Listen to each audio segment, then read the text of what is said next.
our pockets. Now, how do we get this money? Right now, we are talking about financial inclusivity. So what does that mean? For us in health, it's very simple. It means that every single person has a mechanism to finance their health needs. Now, how do we make that not dependent on that person and their socioeconomic status? So we create a health financing tool that can mobilize resources or can pool the resources, but can also pool the risks. So what are these risks?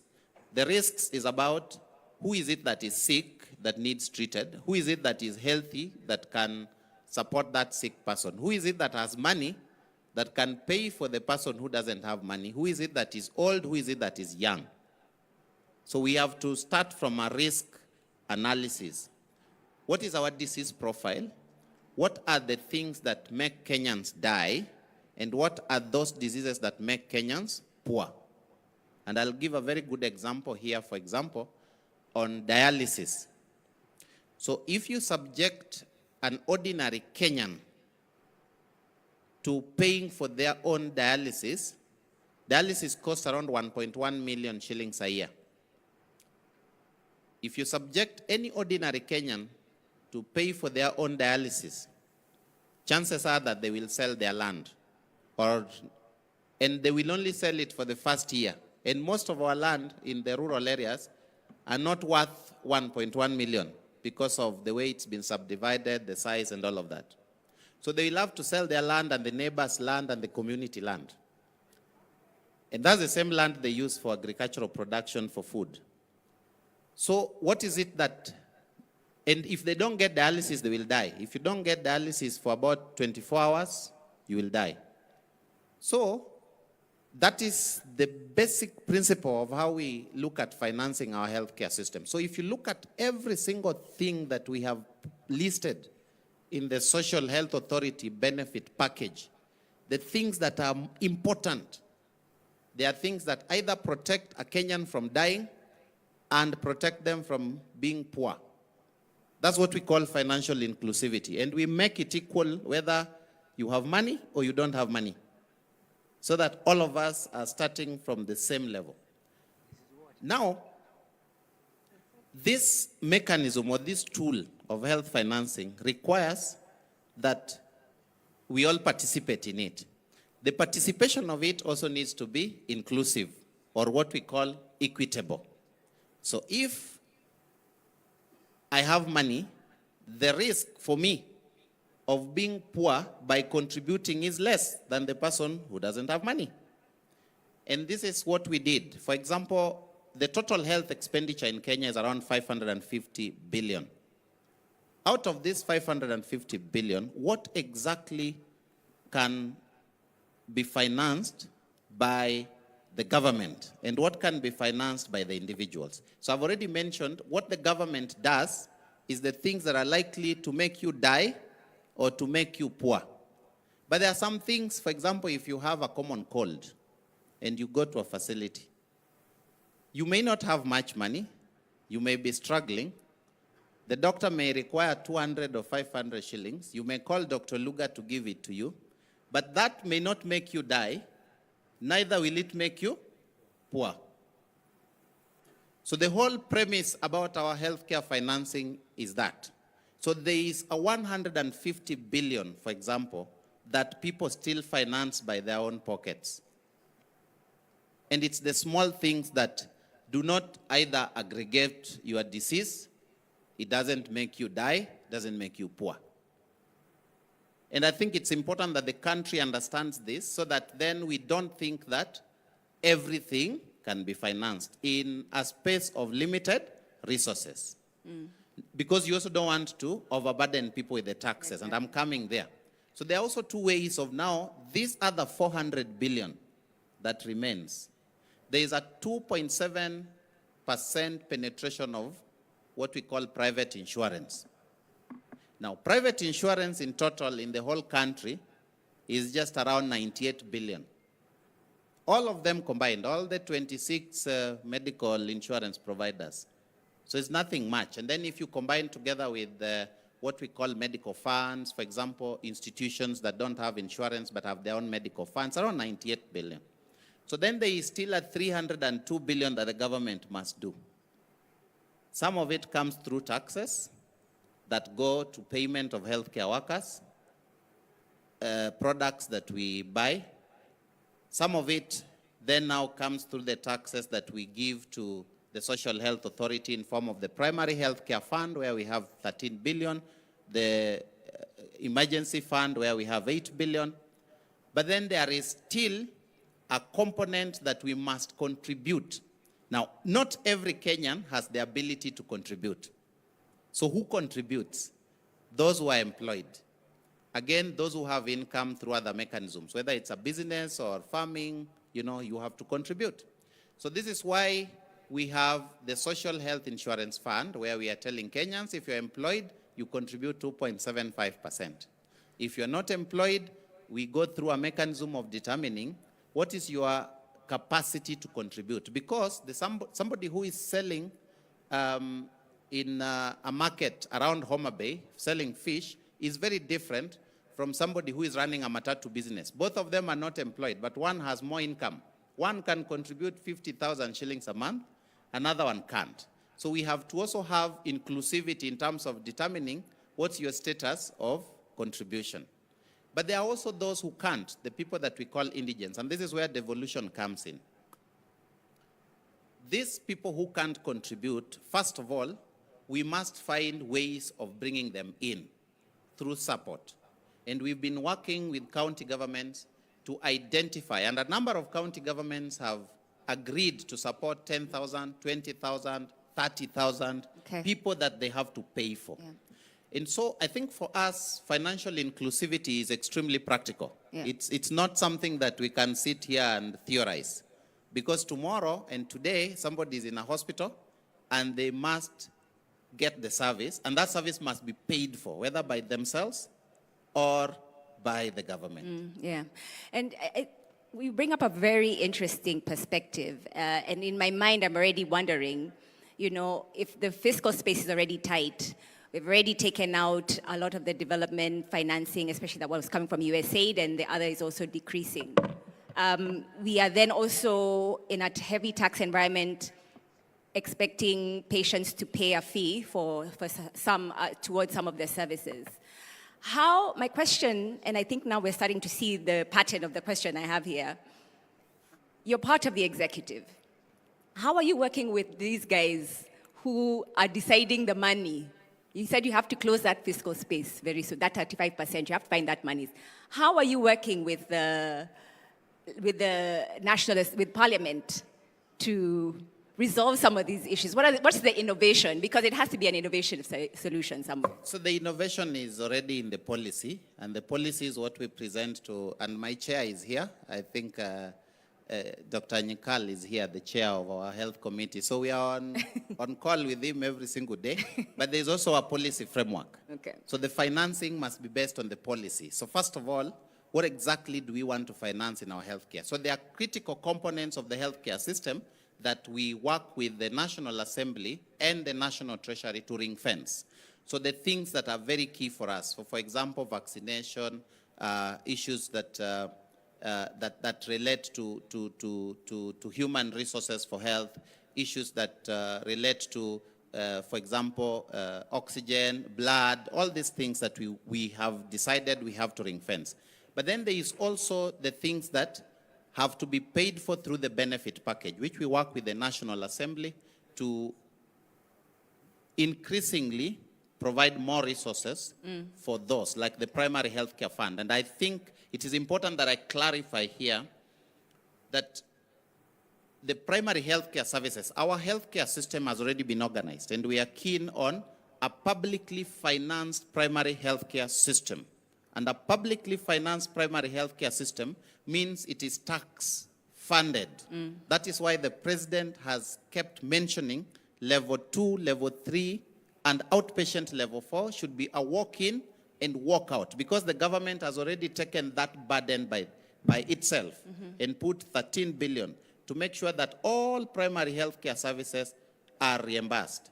And that forms 65% of all the services in the whole country. Then there is 35% of services that remain. 30% of these services are services that require surgery, require some level of intervention. These are the ones that are financed through the contributions, the Social Health Insurance Fund.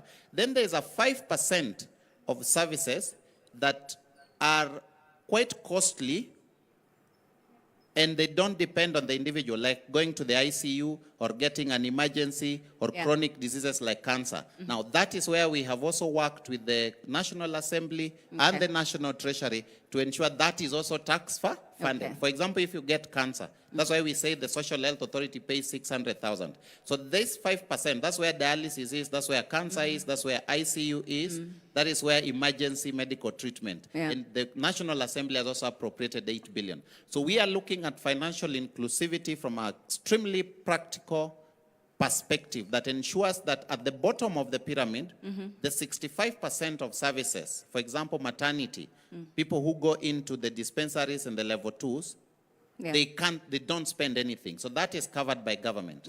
And then there's 30% of services, but those 30% of services still cost money, the surgeries. So you can wait for that surgery for 2 months, for example. You will get it, but we are asking for contributions. Yeah. All right, and I'll come back when we're closing just to ask around those three tensions. Number one, we need to find fiscal space. Number two, we need to still pay debt. And number three, we still need to release the pressure on businesses and households. That is the big question that we're trying to answer today. And I'll come back to each of you to give me your commitments around that. And as you're thinking about that, I want to turn to Dr. Tipo. Thank you so much for being here. And I want you to give us a perspective of the marginalized communities, especially those indigenous communities that are often in ASAL regions, right? These face extreme, and devolution actually was supposed to resolve this, right? Part of the goals of devolution was to ensure that resources are getting to the areas that were marginalized before.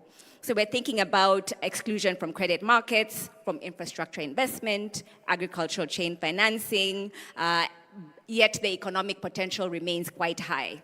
So my question to you, Dr. Tipo, is the right of communities to manage their own affairs is enshrined in our constitution. However, indigenous communities' participation in the national discourse on PFM has been very minimal. How do we get their voices heard?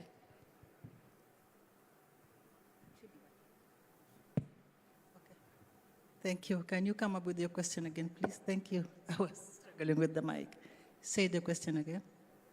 Yes, please, can you say the question again? Okay. How can indigenous communities whose participation in the public finance process has been quite low start to engage more effectively? Thank you for the question. I think I just want to start by appreciating this opportunity. And as you said, I'm currently the representative for Tanzania, but I'm covering Kenya for about a year now. So I just want to start by what we do as FAO and to just highlight that FAO put a high value on the integrity of the work we do and we do with our member states, especially the government. But the issue of inclusivity is highly, is highly prioritized at our global level in our strategies.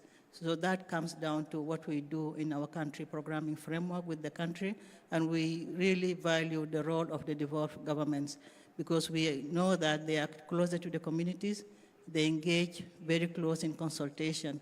So all our programming, much as it is done at the national level with the Treasury, we know the supervisory role which is played by the national government, but we believe that actions are taken at the county levels. That's why we engage with the governors and all the governments of the counties. So our programming focuses on engagement, and we make sure that all the marginalized communities are part of the planning process. They are part of the developing projects, and also we have a marker that we follow very closely when we are developing such projects. But we also ensure that everything we do is part of the integrated plan for the county offices. And what frameworks are you using to make sure that those conversations are integrated in the budgeting processes? So our framework, we have a 5 years plan, which is called Country Programming Framework, which is done together with the government, and we align it to the National Development Plan. And this is aligned to the entire UN Development Plan, which is also kind of focusing on what the government of Kenya is planning to do in the next plan. So we have a CPF, as it's called, and this CPF is prioritized based on what priorities each country has, or each county has. As for Assar region, we do believe and we understand that they have been marginalized. They are the most affected by the climate change. We have been planning with them. Recently, like a week ago, we launched a project in Lodwar with CS Assar and the governor of Turkana, which is focusing on the value chains which are specific to the Assar region. Okay. And soon we are going to launch in every county with the governors. The governor of Turkana was with us, but we also had the voices from the local communities saying that you have to focus on the locals. You have to engage them in the consultation, you have to engage them in the decision making, and that's what we are going to do during the inception phase to ensure that their voices are heard, the marginalized, the women, the disabled people, the indigenous communities. They have to be all included in our planning process with the county. Yeah, and I think the work of the development partners is quite important, ensuring that you are supporting processes that are already being done. But in this environment of reduced support, and actually maybe you can speak about this, how are you working to ensure that there's sustainability, that the government is not always looking for a way out or a support, and that we can actually, in a few years, be able to stand on our own 2 feet. What is your thinking of development partners from that perspective? Okay, thank you for this question. I think it's very important when you have a plan to put the sustainability aspect to it at the end of the grant or any funding. How will it continue? And that's why we work with the counties to ensure that the county integrated plan takes into consideration the sustainability aspect. If we have a project for 5 years, what next after the 5 years? They have to have some public finance budgeting process to carry over from where the project stops. And that's where our planning with the counties comes in, from their word go. So they understand the project, we plan with them, and they also put more resources from the public fund to let it continue after the funding ends from the from the donor community. Yes, and I think we've come to a reckoning, especially this year around this. So we'd like to hear some more of those going forward. And Ms. Gituku, thank you also for being here. And I think it was also a good segue to talk about excluded groups. And one of the key objects of devolution is promote social and economic development and the provision of easily accessible services throughout Kenya. What actionable strategies should be employed to ensure resource allocation at both levels of government, support socioeconomic development, and service delivery at the grassroots level? Thank you, moderator, and to the other panelists. I think earlier, before this session, we had KNBS and the State Department and other development actors talking about data. And I want to start from there. I think we need to improve the way we show up in our public finance management cycle by raising the value and the premium that we put on data, the extent to which data inform how we allocate our resources. And the Bureau, of course, have done a fantastic job in producing data on socioeconomic data, on vulnerable people, and data also includes what we collect from public participation, citizen-generated data. Unfortunately, my experience for 13 years working with counties and doing advocacy at the grassroots is that we put more weight on the governor's manifesto, on the strength of your MCA and your MP in terms of lobbying, and that leaves us more on what I would call politics-based budgeting than need-based budgeting. So, and for me, this is really a political choice that we have to make, that we make a decision to allocate resources based on where the needs are, because that is the only way you can reach the excluded population. The other opportunity that I see is, the other day I went to apply for a loan, and I went into the bank determined to negotiate the rate, because the rate now I think is like 17%, which is exorbitant. And I said I'm going to negotiate the rate down. When I asked the person who was serving me, they told me you can negotiate it down if your payslip is lit and based on your address. And whereas that sounded good to me at a personal level, I was left wondering, where does this leave the poor person who doesn't have a payslip, or they have a very weak payslip, or whose address looks risky to the bank? This population that is living in extreme poverty, that is at the bottom of the pyramid, need protection. And that protection would come in terms of national government and county government partnering with financial service providers. Exactly, sir. So this is from China, sir. And also we have one for the digital chest X-ray, which you can do X-ray in any part of the country, even in a mobile van. Instead of every patient going to a hospital, we can bring the testing closer to the patient, because people are dying. Yes, sir. So thank you so much, sir.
Thank you so.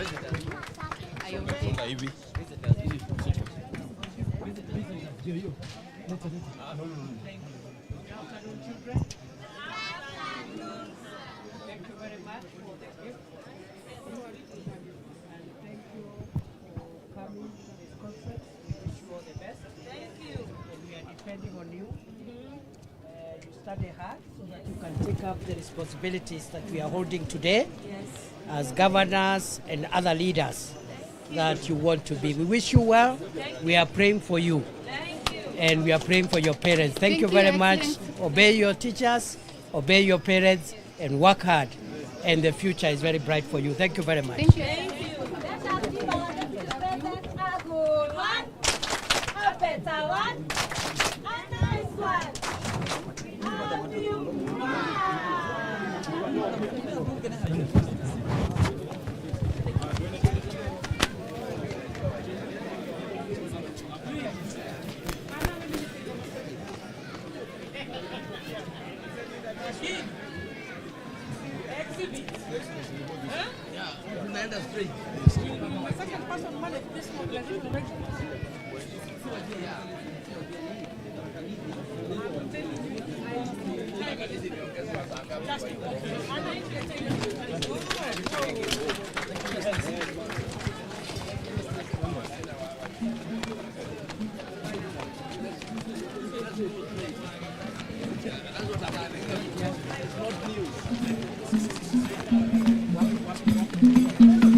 Your Excellency, Karibu. How are you? You're doing well. My name is Esbon, Team Art Designers, the best. These are the best artists for His Excellency the President. Yes, so if you look at those, you see the way the gifts the President is giving. There is Obama there. Your Excellency, we are giving you this gift to you, a special gift to you. We are kindly requesting you. There are things His Excellency wanted them to go to State House. Those captures are in Maktaba Kuu. Please give us an invitation to help us actually to take them.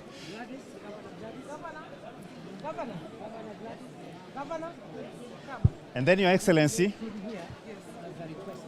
we are in Homa Bay. Yes. We are meeting next week. Yes. We'll take up that request so that we take it up to HE. and then, Your Excellency, you see those? We want them to be the African sculptures in State House, so that when no other president comes, they're able to see this kind of art. Yes, kindly. On behalf of the Council of Governors, Yes. Governor Gladys will bring the request.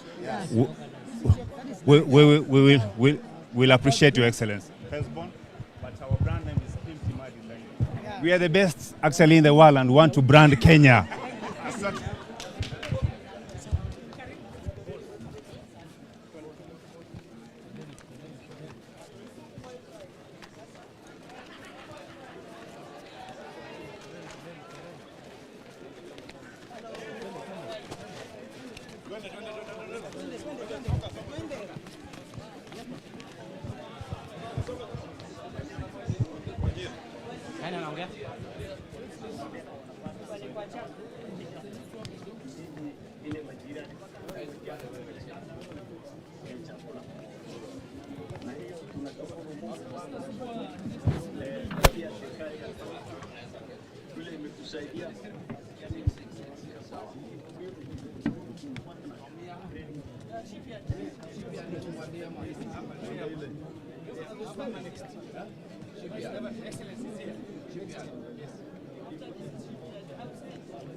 It is the unexploited resource in the Asal counties. Wajir produces so many types of gums and resins. Wow. This one is called, is this frankincense? Yes. The thing you use in the church. Yes. After the announcement of the poll, the white smoke comes from here. There are various varieties. This is it. You can look at it. This is produced. Asal counties, yeah. And then this one is preservative for Coca-Cola. Yes, because of what is happening in Sudan, the supply chain has been disrupted. Now they are coming to Kenya to look for these resources. Yes, now this one there is perfumes and all that. Thank you.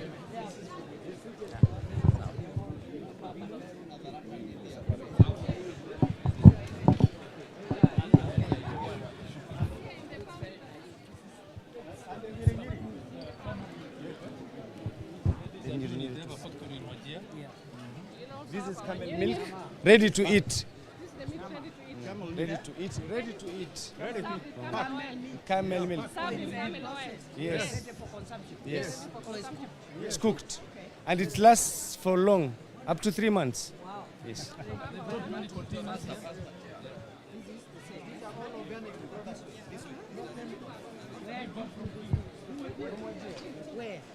In the town. Yes. Yes. These are all organic products, yes. Yes. Yes. I want to see these things in Nigeria. Yeah, sure. Where they are made. Yes. You can take one as a sample. Yes. Sure. Thank you.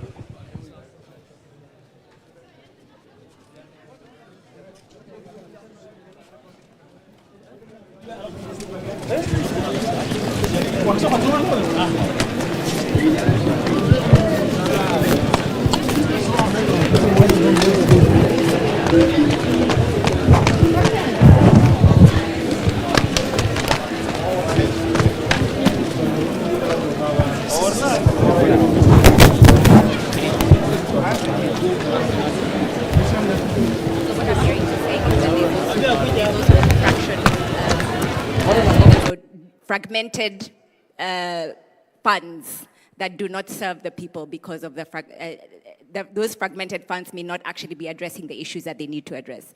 And your commitment is to ensure that we have better flow of our funds. commitment, and I speak on behalf of the Senate, because this is what we do. Our commitment is to fight for more resources to be given to counties so that they don't only run payroll, but they can be also able to run more development projects. Thank you. The third issue that I wanted to finish with is the issue of clawing back on devolution.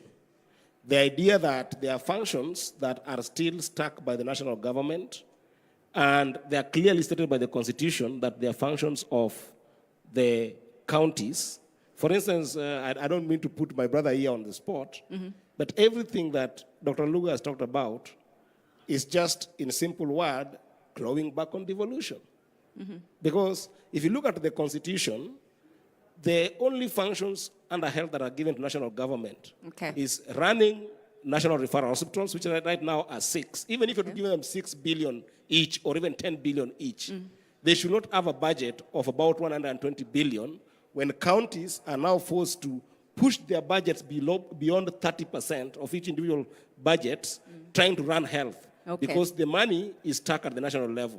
Policy and referral hospital is what they should be able to run. But you can see that now the primary health care has been attacked, where now the national government is just taking over the entire national. That we need to fight. Thank you, but then the biggest thing that I wanted to make clear is that inclusion in terms of what should get to the people cannot be inclusion if the money that is sent to governors and the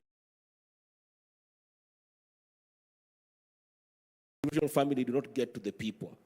The issue of oversight is something that I commit to and the Senate commits to, because that role of oversight. I'm starting with Tarakanith. Go to Machakos, yes. If you go to Machakos, you can see we have 5,000 units we're developing there. On average, these are the projects that we have. We have the Mavoko one, Machakos Town, Machakos New City, Konza, and Earth River. Yes, and you can see the actual progress. Even you can see the actual status of each project. Yes, yes. Tarakanith. Yeah.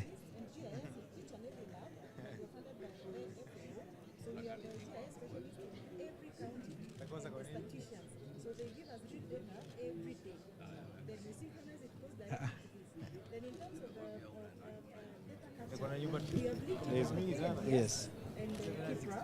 Yes. Then it can reach people to the KNBS and the like. So that is a partnership that we are doing. But in terms of data, we get drill set data every day. Yes. Right. Then if you want to go to health, so the same. Independent of what housing people have? Actually, we have more data than them. Yeah, I think so. Yes. So they said they are going to borrow this so that we synchronize the data in terms of formation, so that even them they can appreciate instead of going on site. Yes, I would also like access to this, because the one I'm using is not as elaborate. All right. It's a bit simple. Yes. Sometimes they do physical updating every month. Yeah. Okay. And you cannot be sure. And this is for all devolved functions, yes? 14. Yes. Okay. This is housed at the Council of Governors. Wow. Yes.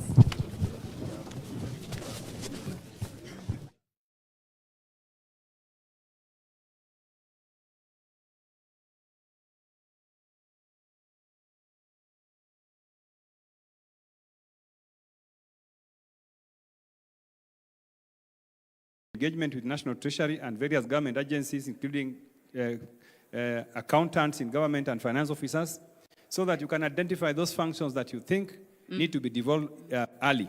Once you identify those functions, then they can form part of our next division revenue bill and also BPS, budget policy statement. That is one. Two, I must also question that. But we need to wrap up. I want to question that. One of the threats to devolution is unrealistic expectations. Everybody is expecting more resources, people on the grassroots, leaders, but they are not opening up for accountability. The reason why National Assembly has been slow in pushing more resources to counties is because governors are not are not doing their best. They are not putting their best foot forward. Okay, For example, if governors are not going to be oversighted by the Senate, some governors will just leave the country and be outside the country for years. They will just come back for elections. Senate needs to oversight governors. They need to appear in Senate so that they can be able to answer. We know governors who just disappear and they don't come to the country to serve. Thank you very much. Thank you very much. Very quick, please. Mungai, 2 points. Number one, the commitment for county assemblies is to engage more with the institutions like KNBS to get the data better so that we're able to have more data-driven when it comes to financial inclusion for especially the special interest groups. Number two, with the Office of the Auditor General, so that maybe that parameter is also included when they're doing their reports with regards to measures that have been taken. But it's important to mention that one of the hallmarks of this conference was the president assenting to the financial autonomy for county assemblies. Senator Eddy talks about assemblies not having the capacity. Build that capacity. It's not enough to point fingers and say, these guys have no capacity. The first step is the financial autonomy. I've seen the CS Treasury is here. We now have a financial autonomy for county assemblies. Let us resource the county assemblies properly so that you can get the outcome you're looking for, better oversight. And success is when we are able to oversight better and legislate better at the county levels, then it means even the load that goes to the Senate is better synthesized, and a lot of the smaller issues have been taken care of, and I agree with them. Let the guys be, oversight happen at the primary level, the county assemblies, and secondarily at the Senate. Excellent, excellent. I see coordination and harmonization already happening. Less than a minute. Oh, thank you. I think mine is just to touch on the multifaceted sector of the agri-food system. And our ambition is to see a transformed, sustainable agri-food system in Kenya. Not Kenya alone, but globally. And for FAO, my commitment is to ensure that FAO support is granted to the devolved functions, but also to the national government for us to have better planning, better policies that can address such transformation. And if you hear all the panelists who are talking about health, MSEs, this all boils down to food. So a transformed agri-food system which is multi-sectoral, which touches on every sector in the country is our wish, and we are here to commit our support to Kenya. Thank you very much. And last but not least, Ms. Githuko. Thank you. I work in the philanthropic sector, private philanthropy, and we resource community development, human and women rights. My commitment is that we will use those resources to strengthen citizen agency so that they can hold these senators, the executive, and the entire system accountable. The people are still the best watchmen. Thank you. Thank you very much. And I think with that, I want to thank you so much for this intense and insightful discussion. I want to thank the panelists for being here. I think it was, you've given us a lot of insight, and I'm hoping that we're going to hold you to a few of the commitments that I had. Some of them I didn't hear, but it's okay. We'll still follow up. I thank the audience for your participation and your attentiveness. Let's make sure that we keep everybody accountable to what they've committed and to their roles according to the Constitution. And I want to say thank you, and I hope to see you next time. Everybody, applause for the panelists.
The mother that is shown there has the registered negative blood, so she has a danger in her pregnancy. and we have instituted high-risk pregnancies in Homa Bay, high-risk clinics, so all the mothers can be seen when they give birth. Your Excellency, we have managed to, in Homa Bay, monitor our mothers. This, although it's a mannequin, but this is a mother, and as you can see, this is what we call NASG. It is able to help this mother in management of PPH, that is bleeding when they give birth. And Your Excellency, through these interventions that we have instituted in Homa Bay, we have made sure that we have not lost any single mother for the last 97 days in Homa Bay. 98th day, sorry. We are only 2 days shy of 100 days, Your Excellency. Thank you. And Your Excellency, that's important because we were losing quite a number of mothers a month.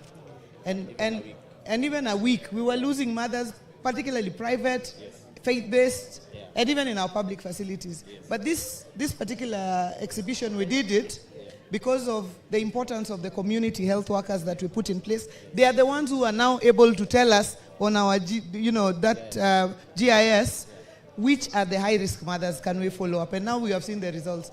1 day short of 100 days without losing a single mother, from losing up to 12 mothers a month. Thank you. Thank you, Excellency.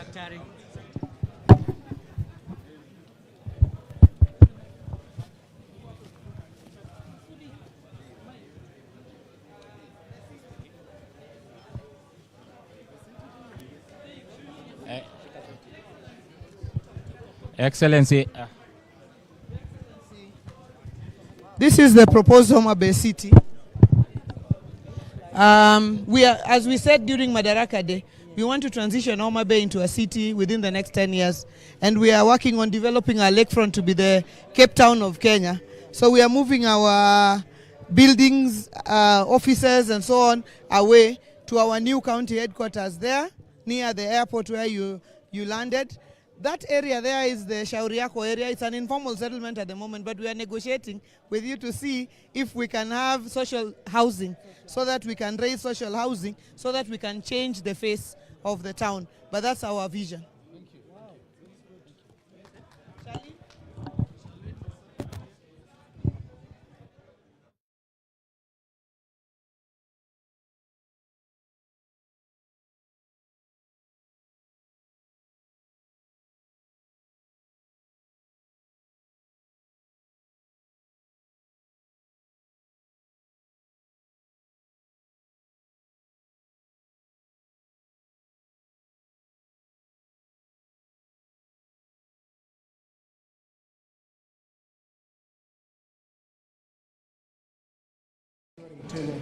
All the 47 counties here now have a GIS laboratory that they have set up, and now we're moving with the registration.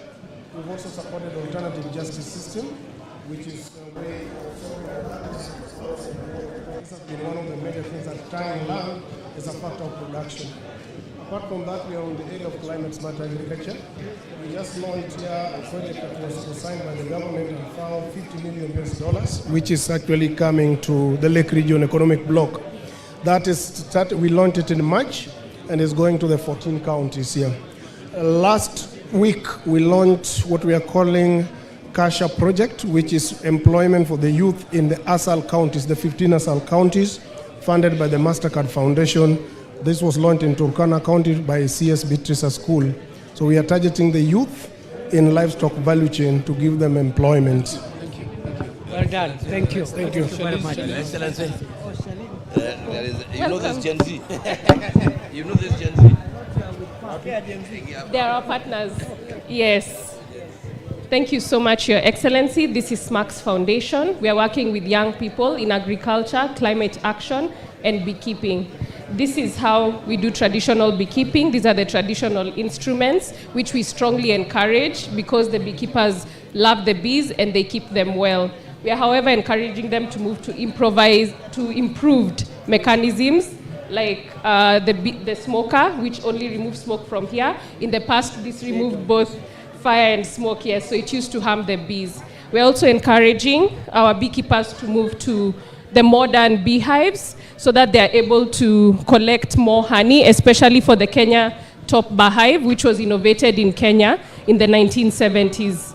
This is the Langstroth catcher box, which, as you can see, it has this kind of buzz, and the Kenya top beehive has different kind of bars. In between those. Yes. Divisions. Yes, it is. Also, in regards to the 15 billion tree campaign, so far we've planted 754,000 trees in different parts across Kenya, and we are hoping you'll also invite us to your home area to participate in that. Absolutely. Thank you so much.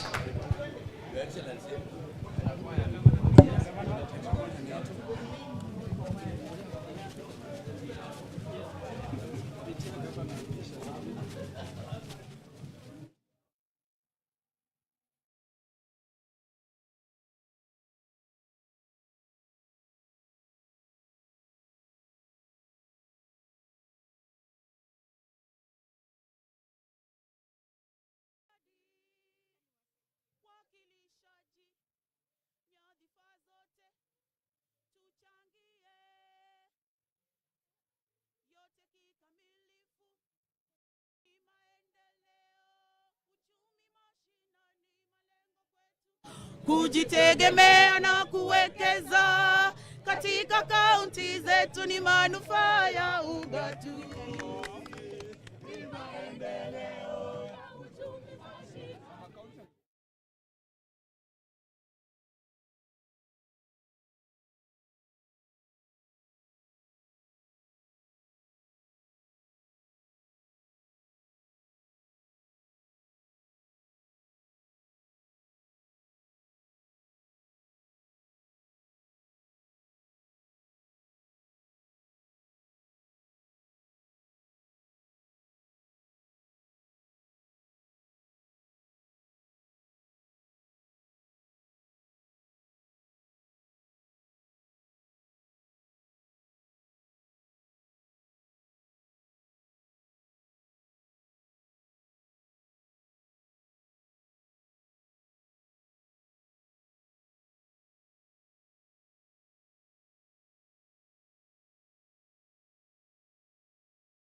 President of the nation of Kenya, Honorable Kindiki, O Lord.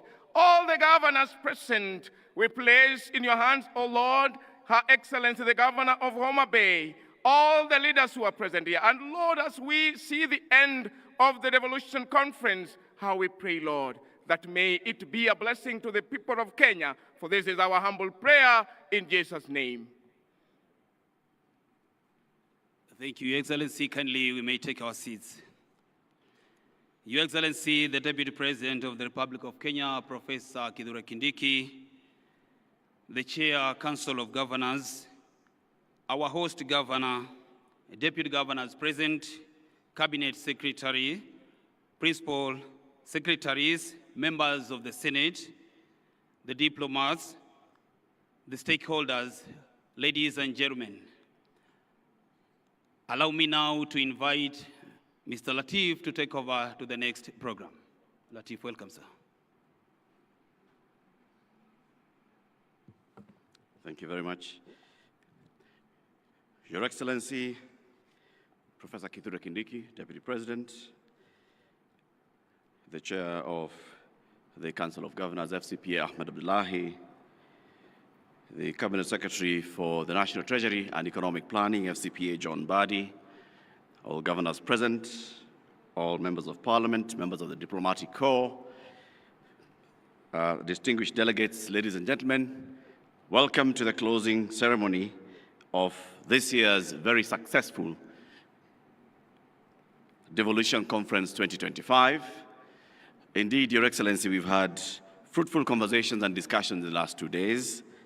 Just as you walked in, we just concluded our final plenary session, which was on strategies for action in financial inclusivity, sealing the fault lines.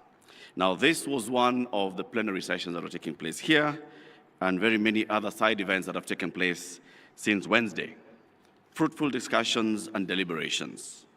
As we come to this closing ceremony, Your Excellency, you shall at some point be requested to launch the model school feeding policy that's been prepared by the Council of Governors.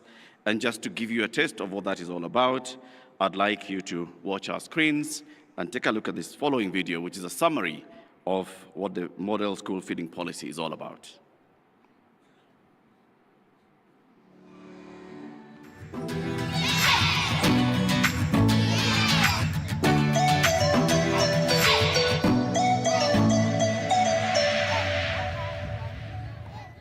Each morning across Kenya, millions of children set off for school with dreams in their hearts. But often, empty stomachs. For many, the promise of a meal at school is not just nourishment, it's the very reason they come to learn. Number 3, number 4. Tulikunywa uji, tukacheza ball. Feeding program has done a lot. You see, learners, they don't miss school because they know that there is something that they will get from it. Yani wazazi wana ile feeling ya satisfaction wakijua mtoto wangu yuko shule na anakula. Kenya's school feeding journey began nearly 5 decades ago. In 1978, the country launched one of its most iconic nutrition initiatives, Maziwa ya Nyayo, a school milk program introduced under President Daniel Arap Moi. Its goal was simple yet profound: to keep children in school, enhance their health, and create a more equitable learning environment. Though impactful, the program was not built to last and hence not sustainable, and eventually it faded. The 1980s and 90s brought new life to school feeding through various global partnerships. These efforts targeted Kenya's most food-insecure regions, offering life-saving support while improving enrollment and learning outcomes. But they were externally driven, reliant on donor priorities, uncertain funding, and fragile logistics. With hunger, cannot be interested or you cannot have the concentration in school.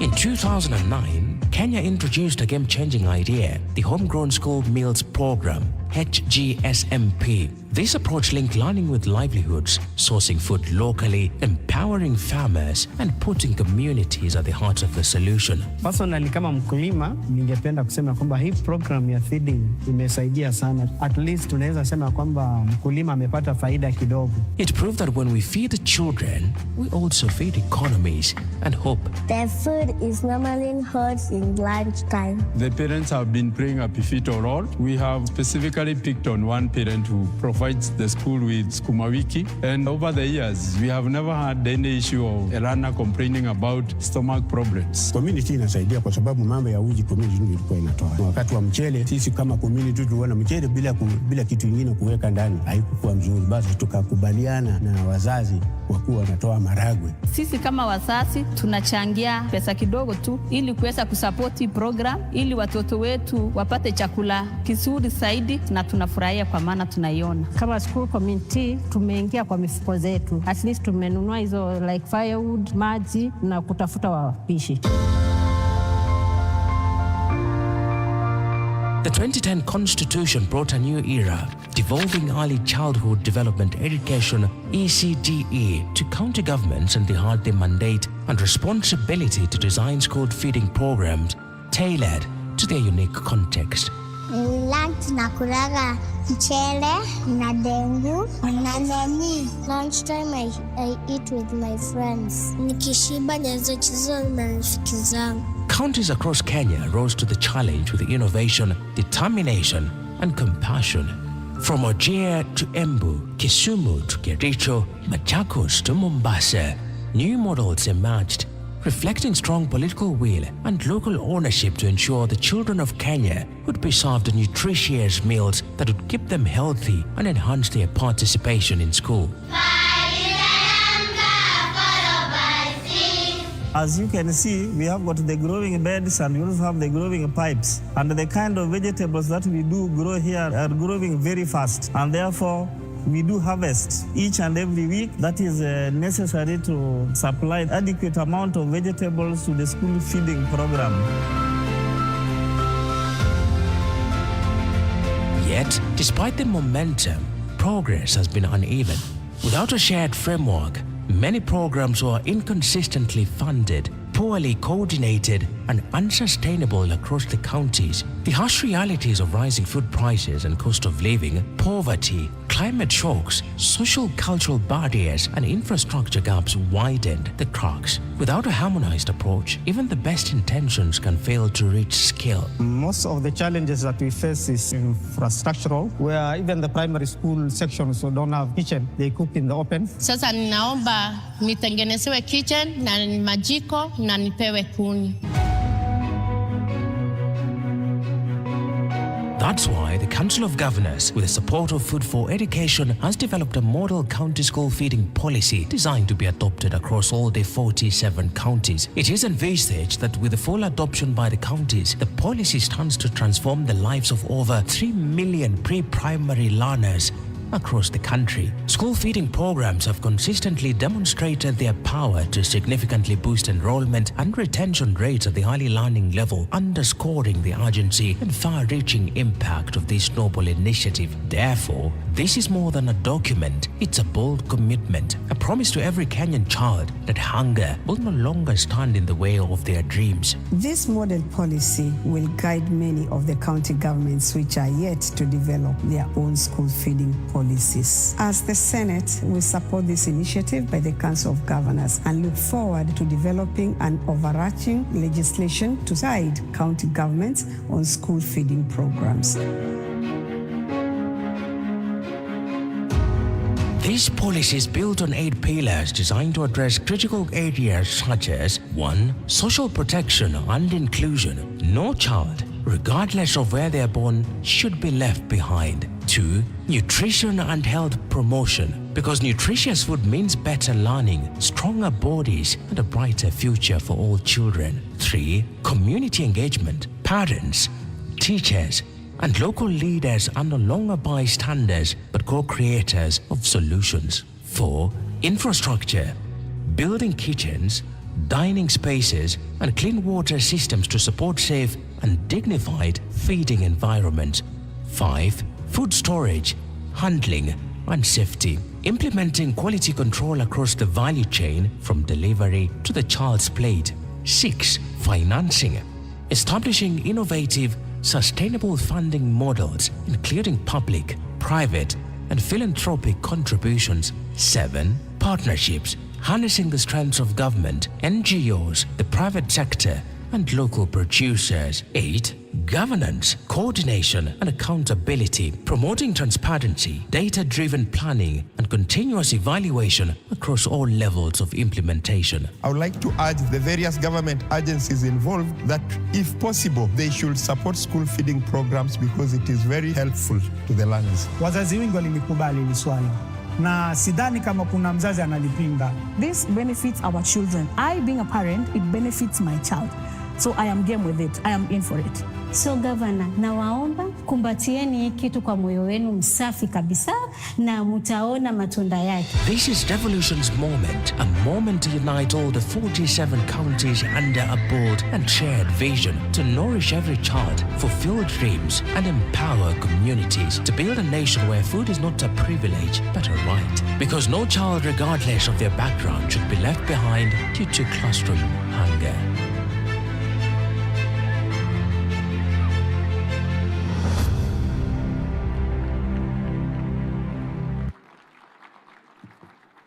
Please, a warm round of applause for that. Your Excellency, as you see, when we invite you here to come and launch, you will be launching something that's a game changer. And not just a game changer in terms of policy, but a game changer for lives. Because children will now be having a way and a means and a motivation to attend school and to remain in school.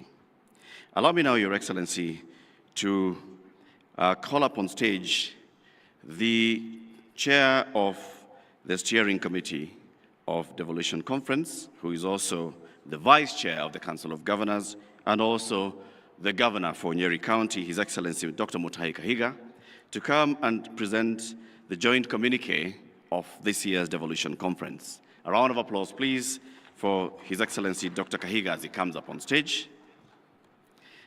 And let's take a keen eye and a keen listen to what the communique says, because 2 years from today, we shall all be holding them accountable for whether the realization of these actions. Thank you. Thank you, Eric. The Deputy President of the Republic of Kenya, the Chair of the Council of Governors, colleague governors, CS Bandi, all honorable members, ladies and gentlemen, I have with me the joint communique that is meant to be read at the end of this devolution conference.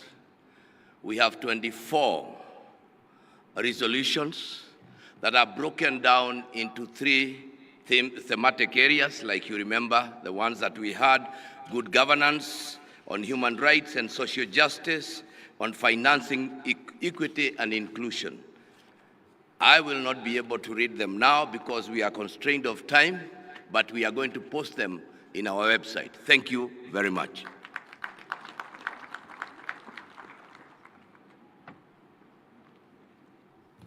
Thank you, Your Excellency, Dr. Kahiga. Let's now hear remarks from the host county, and we'll have the Speaker of the Homa Bay County Assembly, Honorable Polycarp Homa Okombo, coming up on stage to give remarks on behalf of the County Assembly, and of course, talking about what the Homa Bay County has done in hosting us. And we all acknowledge that they have really done a splendid job. So let's give them a warm round of applause as the Speaker comes to deliver his remarks.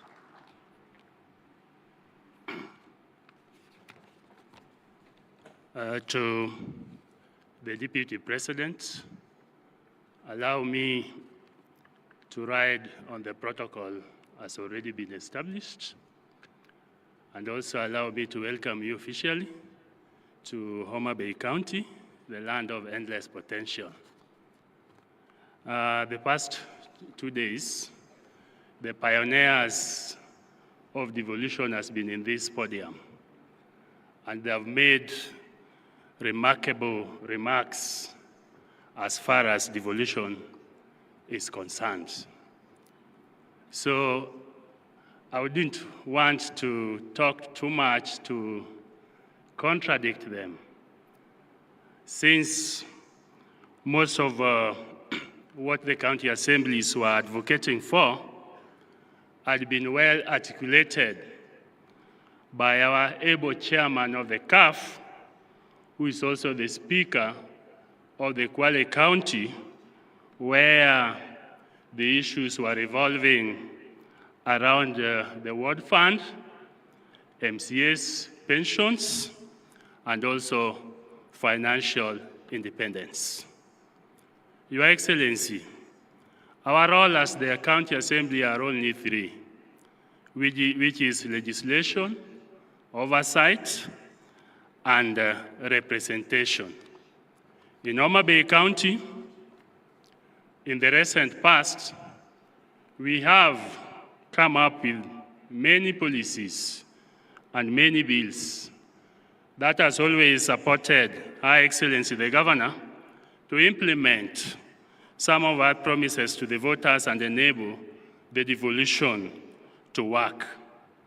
Chief among them, there are about 14, but chief among them, if you have been touring Homa Bay County since you were here, and you've seen how our beachfront is coming up and is looking nice, we came up with Homa Bay Lakefront Development Corporation Bill that has now enabled Our Excellency to fulfill our dream of making Homa Bay County a city.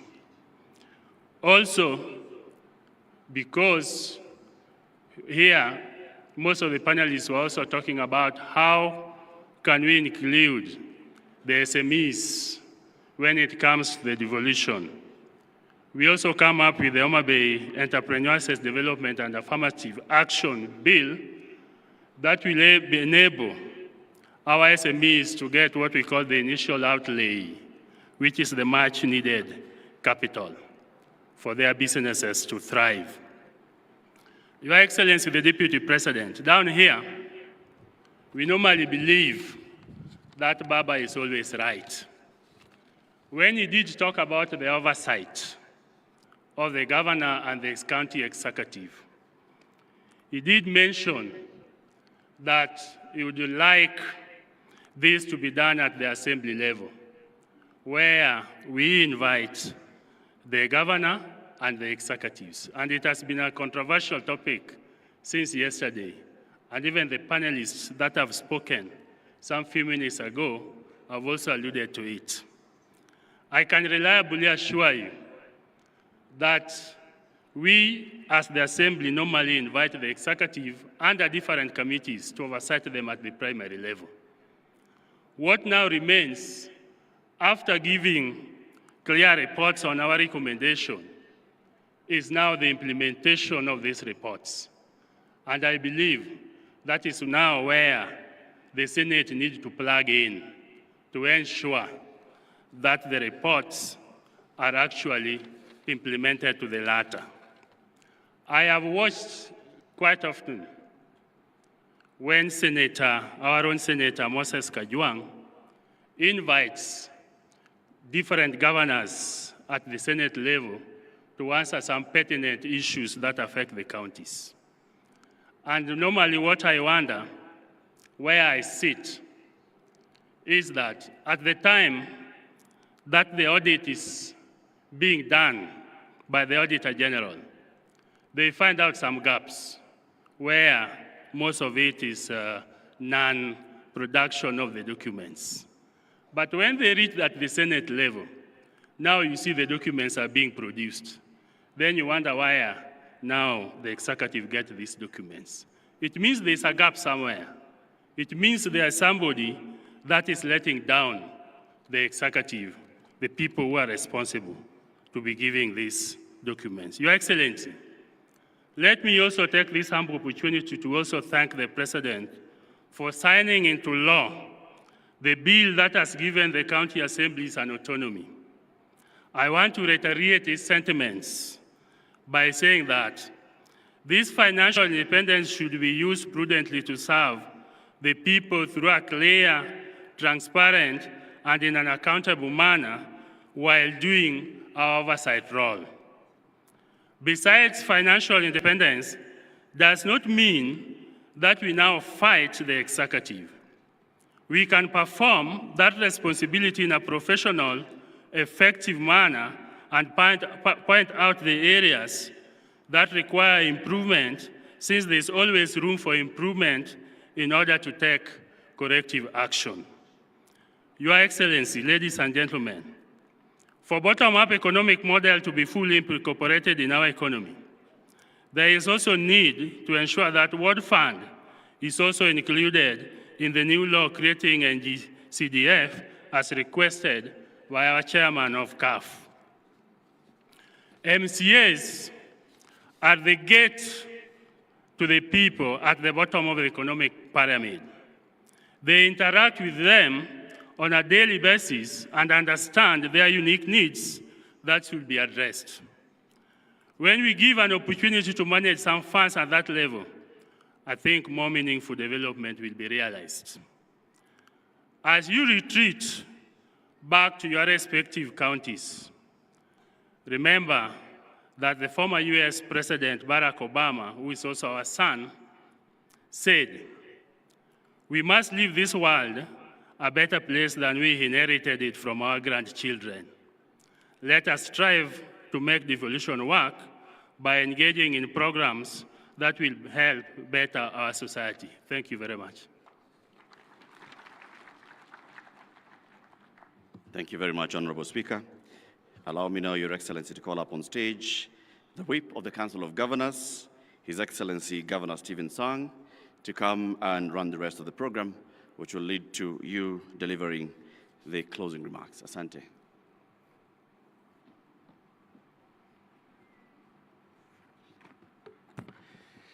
Your Excellency, the Deputy President, Professor Kithure Kindiki, the Chair of Council of Governors, the host governor, all Excellency Governors, colleagues, ministers present, and all delegates, on behalf of the Council of Governors, we want to take this opportunity to thank all of us for taking time to attend this devolution conference.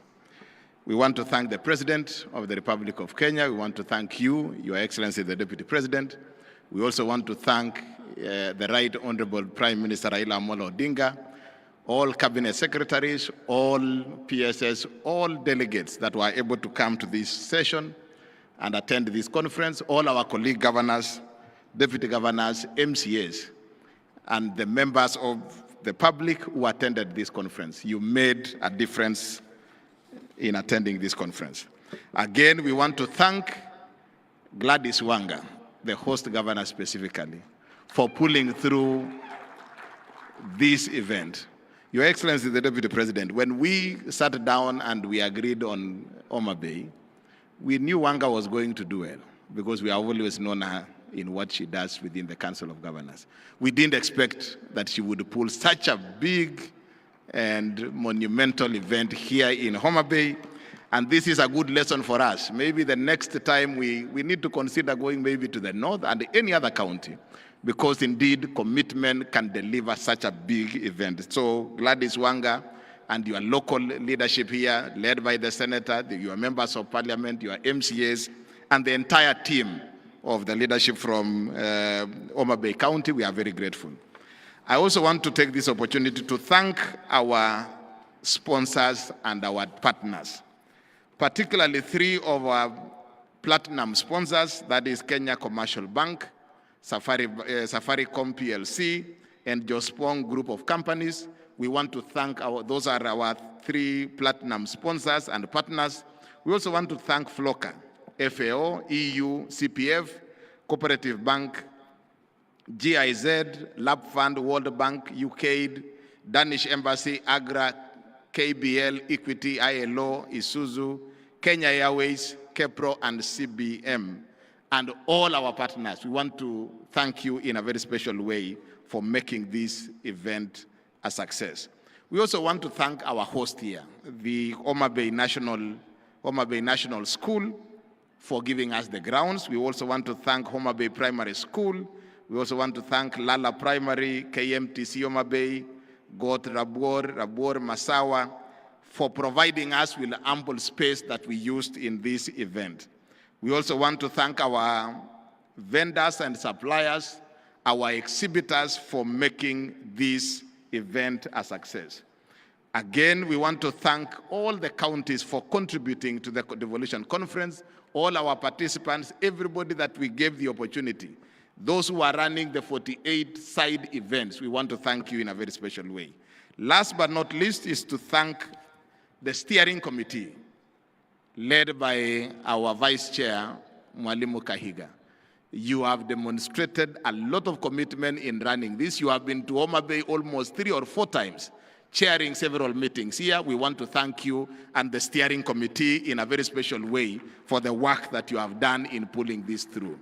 And also our planning committee, chaired by our CEO, Mary Mwiti, together with the dedicated staff within the COG. The COG Secretariat, we know for the last 2 or so months you have not slept, working around the clock to pull this through. We want to thank you in a very special way. And of course, the overall leadership of COG led by our chairman.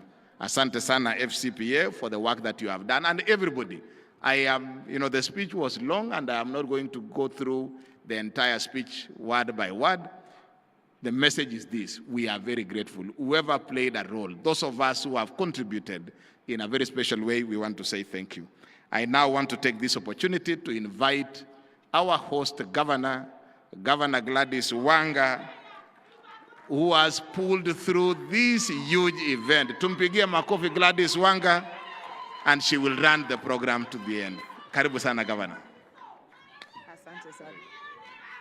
Your Excellency, the Deputy President of the Republic of Kenya, I think Governor Sang is thanking me profusely, maybe for the conference, but also because last night I brought for him some Ogangla singers, and he unleashed some very good talent in dancing. So he unleashed some very good dancing talent, and I hope you did enjoy yourself. So, Your Excellency, the Deputy President of the Republic of Kenya, our Council of Governors Chairman, His Excellency FCPA Ahmed Abdullahi, and the Vice Chairman, His Excellency Mutahi Kahiga, colleague governors present, deputy governors led by my own Deputy Governor, His Excellency Oyugi Magwanga. Please just wave for recognition. Asante sana for the support that you've given us to go through with this. Honorable Senators and members of the National Assembly, led by our own local team, Homa Bay here. Please, our local MPs, please just rise. And when I say local, I mean the entire region. Please, I just want to recognize you so that you can be seen. You've been here throughout. Honorable George Pito Pondokaluma, Area MP for Homa Bay Town Constituency. Honorable Dr. Joyce Osogo Bensuda, MP for Homa Bay County. Honorable Senator Moses Otieno Kajwang, our Senator for Homa Bay and Chairman of the Public Accounts Committee in the Senate. Honorable Senator Eddie Okech, Senator for Migori County and Chairman of the Transport Committee. Honorable Dr. James Wambura Nyikal, Member of Parliament for Seme and Chairman of the Health Committee in the National Assembly. Asante sana. Honorable Senator Catherine Muma, nominated Senator from Kisumu County. Asante sana. Our County Executive Committee members, please just rise. The CCs from Homa Bay, just rise and wave. Asanteni sana. You've done a good job. You have put in a lot of work to make this happen. Members of constitutional commissions and independent officers, development partners, private sector, academia, media, and civil society, our esteemed partners and exhibitors, distinguished guests, ladies and gentlemen. Your Excellency, when we opened the DevCon 2025 3 days ago, we set out to show that devolution is not just a constitutional chapter, it is the living engine for equity, inclusion, and social justice. And you, our delegates, have shown it in action. We began on the first day with a good governance, where we reminded ourselves that transparency, accountability, and citizen participation are the backbone for devolved success. Sharing innovations from open data portals, automation, digitization, to drone-delivered medicines. We then moved to the second day on human rights and social justice, where we agreed that no Kenyan should be left behind, whether they are a woman in a rural market, a young innovator in an urban hub, a person living with disability, or a refugee seeking dignity. Today, the third day, Your Excellency, is on financing equity and inclusion, where we tackled the tough question of how to fund our ambitious and fairly and sustainably exploring innovative financing approaches, including private sector partnership, MSME financing, equitable health budgets, poor procurement, and climate resilience funding. Let me take this opportunity to welcome you, Your Excellency Deputy President, to Homa Bay and DevCon 2025. It is befitting that you are the chief guest for the closing session, given your role as the chair of IBEC. You have reformed IBEC to an effective engagement forum for both national and county governments. From where we were somewhere where we were just a talk shop, moving around, you have reformed IBEC to an effective engagement platform where things get done. We urge you, Your Excellency, to continue strengthening IBEC until we fully operationalize the concept of funds following functions. DevCon was not just about plenaries and panels. It was about people, connections, and shared experiences. Before the conference began, Your Excellency, we hosted a vibrant pre-devolution conference experience that turned Homa Bay into a playground of culture, innovation, and adventure. Delegates witnessed the bold creativity of our youth at the Innovate 254 hackathon, felt the thrill of skating and bicycle racing through our streets, and embraced the rhythm of the Bay with spirited boat racing and island hopping from Rusinga to Takawiri on the water bus. We brought back the spirit of community with traditional games like Ajua, the energy of tug of war, and the endurance of the Rowan Marathon. Your Excellency, we took Governor Kahiga to the Homa National Park, and you remember when you were in your office, he was asking whether he was really going to sleep in a tent. He truly slept in a tent, and he realized he could sleep actually and wake up in the tent and still be here for the conference. We hope that you will tell a different story of Homa Bay now that you have come and experienced the Bay with all its beauty. Let me take this opportunity on behalf of the people of Homa Bay to extend a heartfelt gratitude to all those who made this conference impactful. Even if COG, as the whip has done, has appreciated everybody, I feel heavily in my heart that because of the gratitude we feel on behalf of Homa Bay, to just say thank you once more. We thank His Excellency the President, Dr. William Samoei Ruto, for opening the conference and reaffirming the national government's commitment to devolution. We heard him loud and clear on the challenges he raised. For Homa Bay, we further thank the President for opening the Homa Bay County headquarters, the Ugatuzi Amphitheater, and laying the foundation stone for the Tom Mboya University Students' Village, being the first student accommodation to be launched in the entire country. We thank also the Right Honorable Raila Amolo Odinga for inspiring us with his unwavering belief in a Kenya that works for all. As the father of devolution, he spoke eloquently on the question of enhanced funding for counties. Funds should follow functions, and where the funds are held by the national government agencies, they should be released to counties. Your Excellency, Deputy President, we also thank you for honoring us today and helping us close this conference with wisdom and focus on devolution. To the Council of Governors and all the governors present for steering the devolution cause with a unity of purpose. I once again thank my colleague governors led by our chairman, His Excellency FCPA, Ahmed Abdullahi, and Vice Chairman, Dr. Mutai Kahiga, for choosing Homa Bay to host DevCon 2025. We were the least expected of places to be able to bid and host this conference. But I am glad that you believed in us, and I'm also glad that we didn't disappoint you. The Prime Cabinet Secretary, His Excellency Musalia Mudavadi, who was our guest yesterday and shared important lessons on devolution, including the issue of stalled projects. The Cabinet Secretaries who attended DevCon 2025 and shared important perspectives on devolution for their dockets, the Cabinet Secretary, Honorable Adan Duale, our CS for National Treasury, who is also a son of the soil. Our CS, we are proud of you. We say money sleeps here in Homa Bay. People think literally if they come, they can see the money. But we thank you for working together with His Excellency the President and Deputy President to turn around our economy, and we are very, very proud of you as a son of this very soil. We also thank the CS for Tourism, Honorable Rebecca Miano, the CS for Energy, Honorable Pio Wandai. We thank the principal secretaries who have also taken their time to be with us here today and even the previous days. And the ones who are here today, please just rise. We'd just like to recognize you as well, the principal secretary for Medical Services, the Principal Secretary for Children's Affairs, Karen Agengo, the Principal Secretary for Devolution, I can't see too well, but our other Principal Secretaries, Asanteni Sana. Thank you very, very much. The Senate for protecting and defending devolution, and for the senators who attended our conference led by our very own senator and the Speaker of the Senate, Speaker Amason Jaffa Kingi. The National Assembly for ensuring our legislative frameworks respond to the realities of our people, and for the MPs who attended DevCon 2025, led by the strong Homa Bay team. The County Assemblies Forum, the County Speakers, and all MCAs. MCAs from Homa Bay, if you're here, just rise and wave as well. Asanteni Sana. Our development partners for investing your time, your expertise, and resources in this particular conference.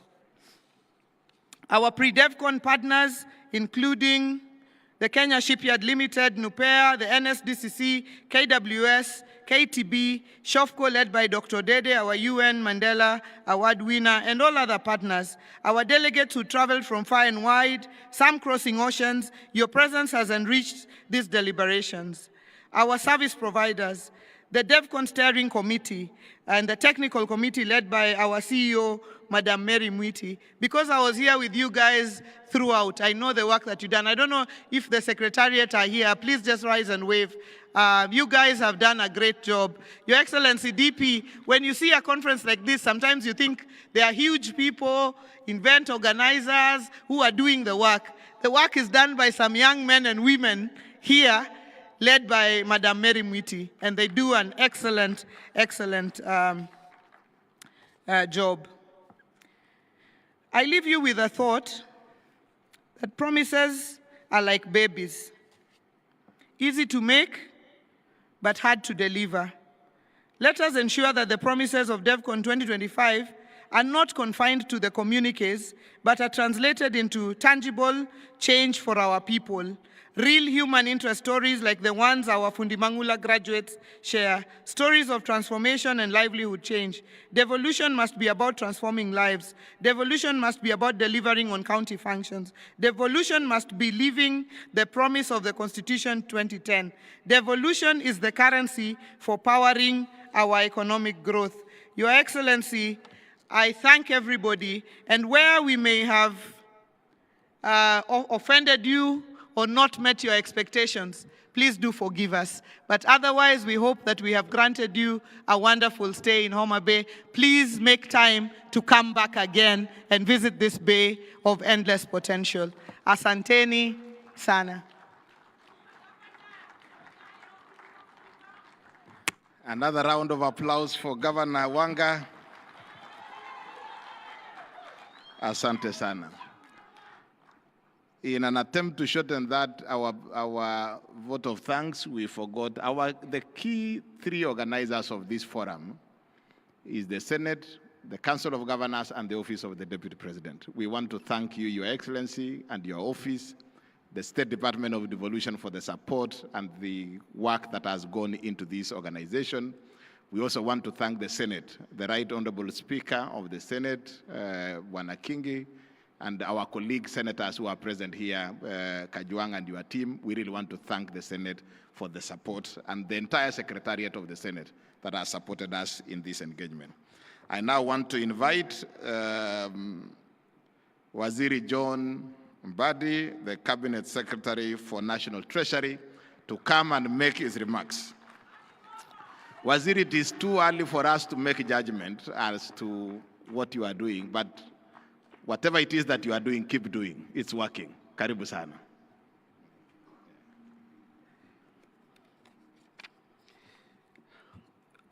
Your Excellency, the Deputy President of the Republic of Kenya, Professor Abraham Kithure Kindiki,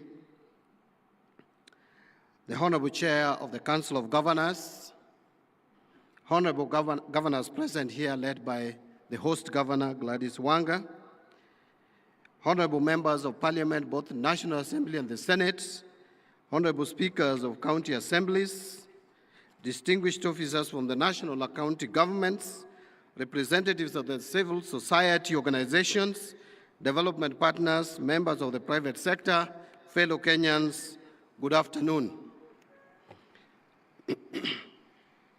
It is my honor to be present at this Devolution conference, which has adopted a theme for the people, for prosperity, devolution as a catalyst for equity, inclusion, and social justice.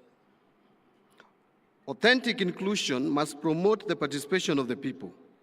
Broadened participation that is in line with the principle of prudent management of public resources dictates that we move from the national space and engage at the devolved space where the people are.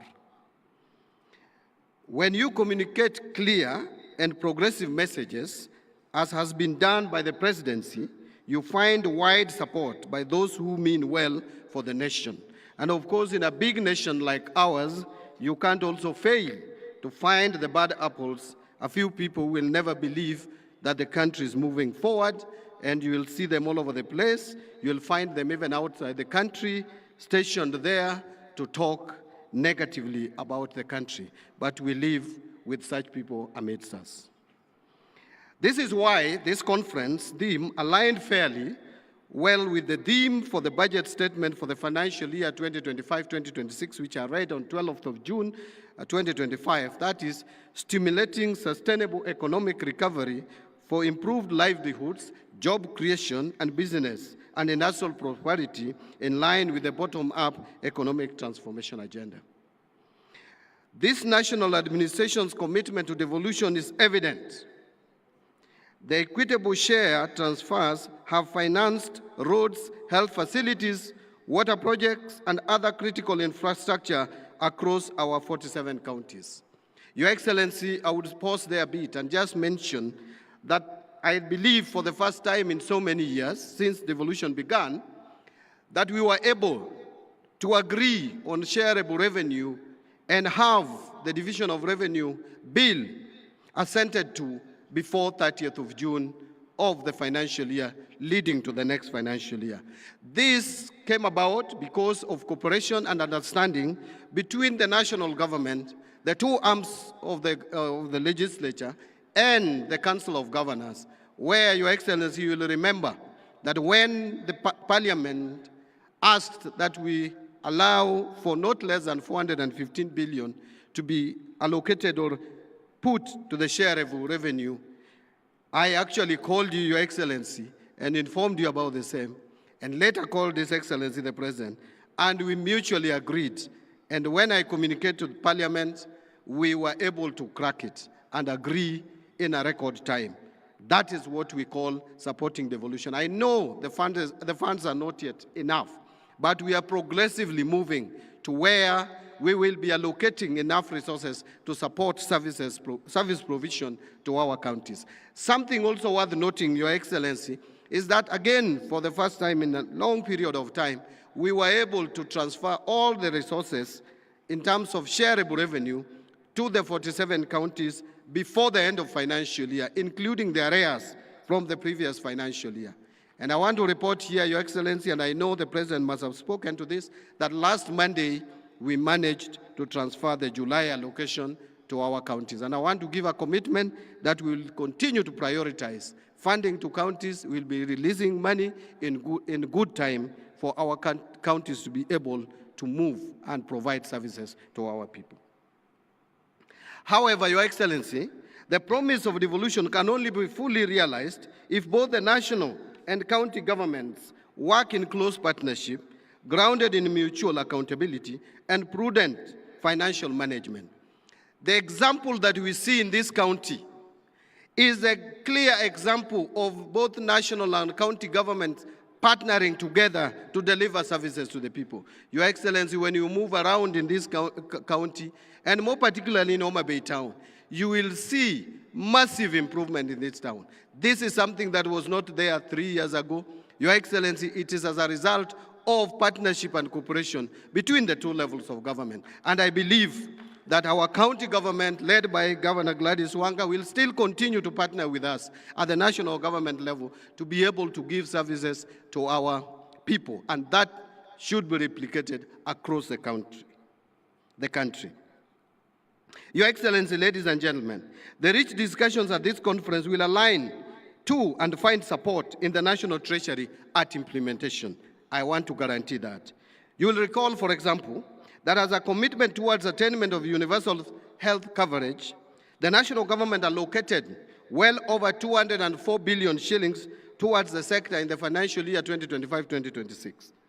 To promote inclusive development, the National Treasury has been implementing a number of initiatives, such as the Kenya Rural Financing Inclusion Facility Project, Credit Guarantee Scheme targeting the MSMEs, and establishment of Kenya Mortgage Refinancing Company targeting to support the affordable housing program.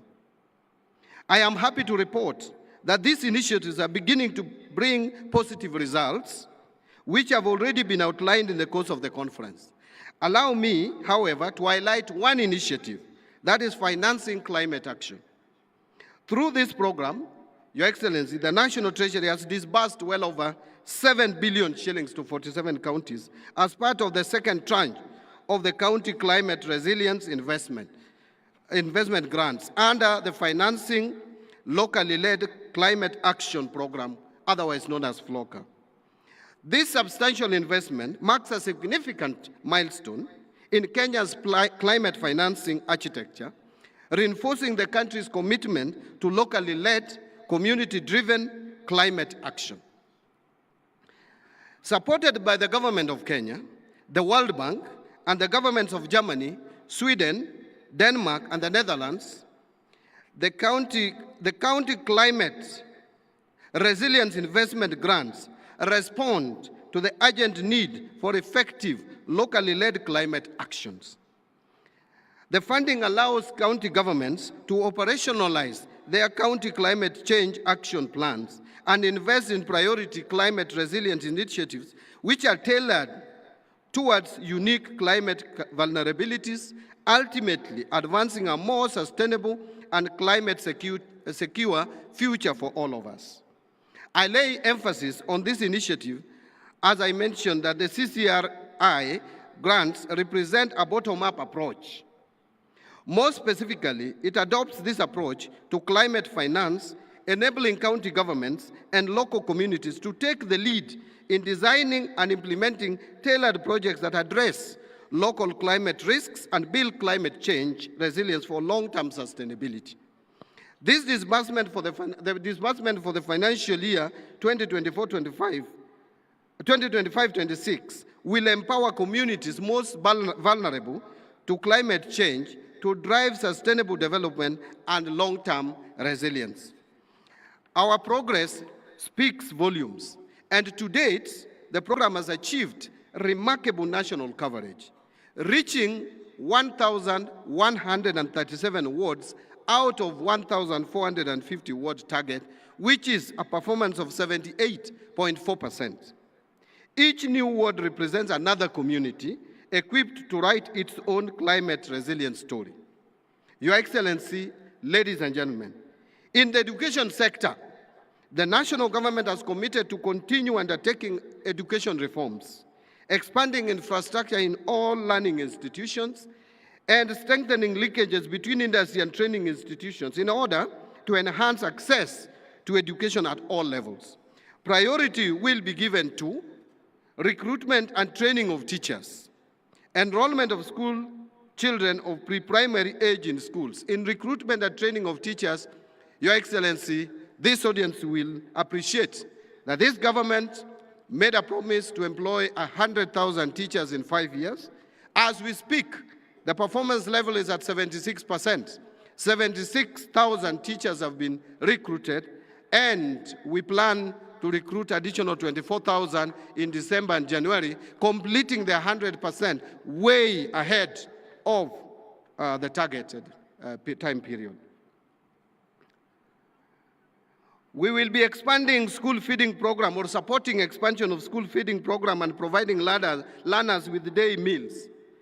Construction and equipment of TVET institutions in 52 constituencies is ongoing, equipping 72 existing TVET institutions, recruiting 2,000 technical trainers and instructors, and establishing incubation centers in every TVET institution, and online learning in TVET institutions and universities.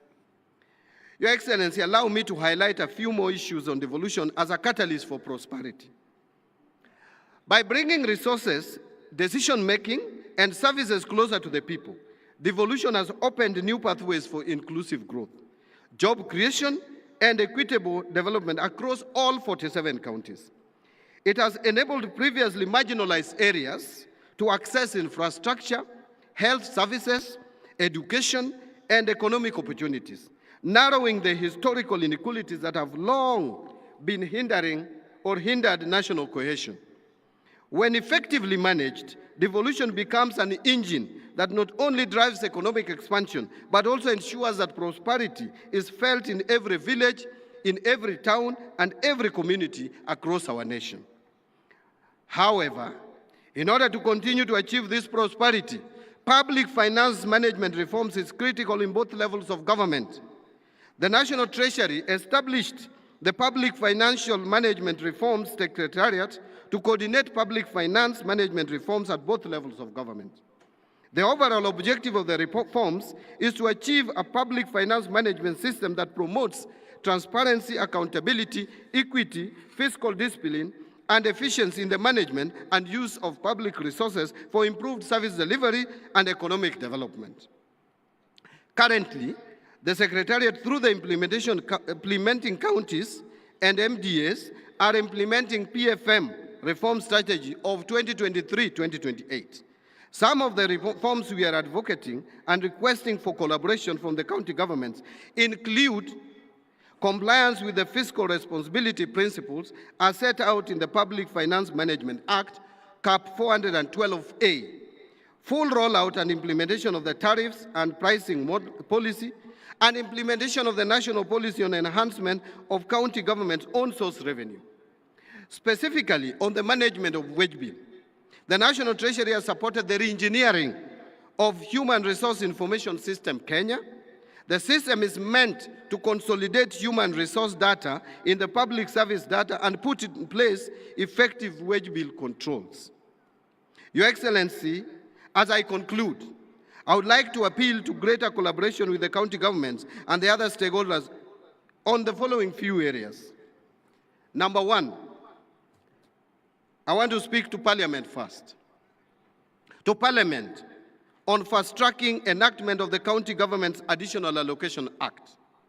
As you are aware, Your Excellency, delays in enacting the County Government's Additional Allocation Bill have become a perennial problem, leading to late disbursements, disruption in service delivery, and low absorption of additional allocations at the county level. It has also led to fiscal inefficiencies, resulting in additional costs to the country in the form of commitment fees and interest charged on foreign borrowing. To this end, I would like to call upon Parliament to support the executive and the county governments in fast-tracking the bills to ensure that they are disbursed and absorbed in a timely manner. Number two, to county governments on transition to the Treasury single account. To enhance cash management, the migration of ministries, departments, and agencies to the Treasury single account is progressing well. As the National Treasury onboards the county governments in 2026, I would appeal for your support on the same. This will help in prudent cash management at both levels of government. Number three, still to county governments, on transition to e-procurement or e-government procurement. There is need to foster and bolster accountability and transparency in the management of public finances, which remains as a key agenda in our nation. To this end, we are in the process of fully automating public procurement and asset disposal processes. In the spirit of prudence, we urge all counties to embrace and comply with these reforms. Transparency and accountability must be our shared currency, because every shilling we manage is held in trust for the people of Kenya. Number 4, again to county governments, and that will be the last comment I'm making. To county governments on unremitted pension liabilities. Analysis of data on unremitted pension contributions are submitted by the Local Authorities Trust Fund, Local Authorities Provident Fund, National Social Security Fund, Public Service Superannuation Fund, County Pension Fund, indicates that a substantial amount of pension debt is due from the county governments. Pension debt by the county government has accumulated over the years from 23.3 billion relating to the defunct local authorities, that is pre-devolution, inclusive of accrual deficits, to now over 103.2 billion as at 31st of October 2024, post-devolution. And to be honest here, this is criminal. If you are supposed to pay salary to a staff, and part of that salary is supposed to go to his or her pension, there is no rationale in paying half of the salary and leaving the rest of the salary with you or with the county government to implement other things or to pay other things. It is not fair, it is unjust, because this money belongs to people who will one time retire. And when people retire, they want to go home with something. You are killing the future of individuals, some people in the country. So please, whatever it takes, we must now start the culture of remitting all deductions to where they should be remitted. So I'm calling upon the county government and the relevant institutions concerned, and this is not just in the county level, even at the national level we have some of these challenges. We are calling upon the county government and the relevant institutions concerned to verify and clear the debts to safeguard the social securities of our pensioners. Finally, very finally, let us all diligently play our roles of strengthening service delivery, upholding accountability, and ensuring that no Kenyan is left behind. I want to give a commitment, in so long as I'm still the Cabinet Secretary in charge of National Treasury, that we at the National Treasury will play our parts. The executive, the national government will play our parts in supporting devolution for better service delivery to our people. I thank you and God bless you. A better applause for Waziri Mbadi. Thank you very much. It's now my humble pleasure to invite the Chairman of the Council of Governors, FCPA, Ahmed Abdullahi, to come and make his remarks, and in turn invite our chief guest who will close the conference for us. Tumpigie makofi Bwana Chairman. And Wanga, you are unfair on me on my dancing skills. I think Chairman may have beaten me on that. Thank you very much, Whip. Your Excellency, our chief guest, the Honorable Professor Kindiki Kithure, Deputy President of the Republic of Kenya, Excellency Governors here present, led by my Vice Chair and the host, Governor Gladys Wanga, Deputy Governors, Cabinet Secretaries, and Principal Secretaries, recognize the presence of CS4 National Treasury, Honorable Members of the Senate and the National Assembly, judiciary representatives, leaders of Homa Bay County and the Greater Nyanza region, ambassadors and high commissioners, principal secretaries, speakers and members of the county assemblies, all national and county government representatives, private sector and civil society representatives, development partners, international delegates, ladies and gentlemen. Your Excellency, we're glad to have you. We don't take it for granted that you found time out of your busy schedule come and close this conference for us. As we draw the curtains on yet another historic Devolution conference, I am filled with deep sense of pride and hope over the last 3 days, and before that, for the other pre-devolution conference activities. We have come together from across the country to reflect, exchange ideas, and recommit ourselves to the vision and promise of a prosperous and inclusive Kenya through devolved governance. I extend our deepest gratitude to His Excellency the President of the Republic of Kenya, Dr. William Samoei Ruto, and also to His Excellency the Deputy President of the Republic of Kenya, Professor Kindiki Kithure,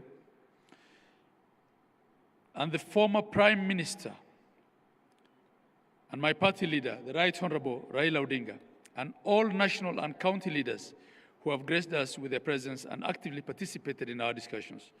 Your leadership, Your Excellencies, and support continues to inspire and sustain our devolution journey. From 12th August, we had rich, honest, and insightful conversations. On Wednesday, the theme was Good Governance Day. The theme was Good Governance. We called it Good Governance Day. We interrogated how our counties can deepen public participation, civic education, transparency, rule of law, and citizen oversight. We were reminded that good governance is not a destination, but a daily practice. On Thursday, we marked the Human Rights and Social Justice Day, where we took a bold step forward in reinforcing the constitutional promise of dignity, equality, and non-discrimination. The discussions were heartfelt and deeply necessary. We unpacked political, civil, cultural, and socioeconomic rights and examined actions that counties need to take to become pillars of the realization of human rights. We acknowledge the progress made, but we also recognize the urgent need to close the gap between the policy and practices. Counties must become true champions of the human rights-based approach, placing people at the heart of every development plan. Today, this morning, we had the Financing Equity and Inclusion Day.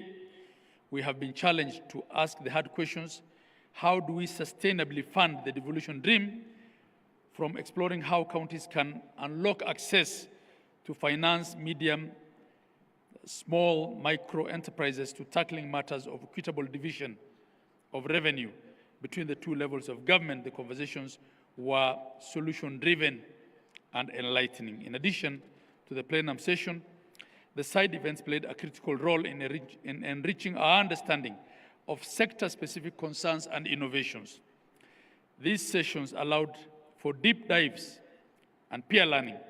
The insights gathered here must now inform our county strategies and shape future policy interventions. Your Excellency, distinguished guests, ladies and gentlemen, what has been clear throughout this conference is that devolution is not just a governance system, it's an lived experience.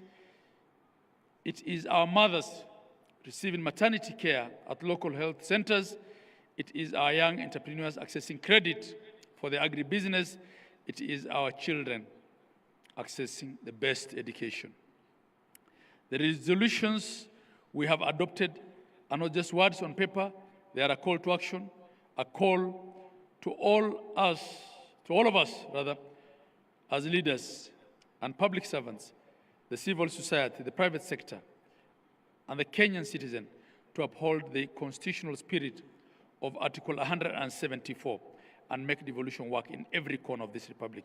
As we leave Homa Bay and return to our respective workstations, may we carry with us the spirit of this conference and a renewed energy, a sharper vision, and a wavering commitment to serve. Let us be bold in our leadership and consistent in our service. As I conclude, Your Excellency, I'll conclude by thanking all those who made this conference a success. The county government of Homa Bay, under the leadership of Her Excellency Gladys Wanga, my sister, You have exceeded our expectations. We thank you. We also want to thank the steering committee under the able leadership of my Vice Chair, Dr. Mutahi Kahiga, the planning committee, which was chaired by our CEO. We want to thank all the platinum sponsors.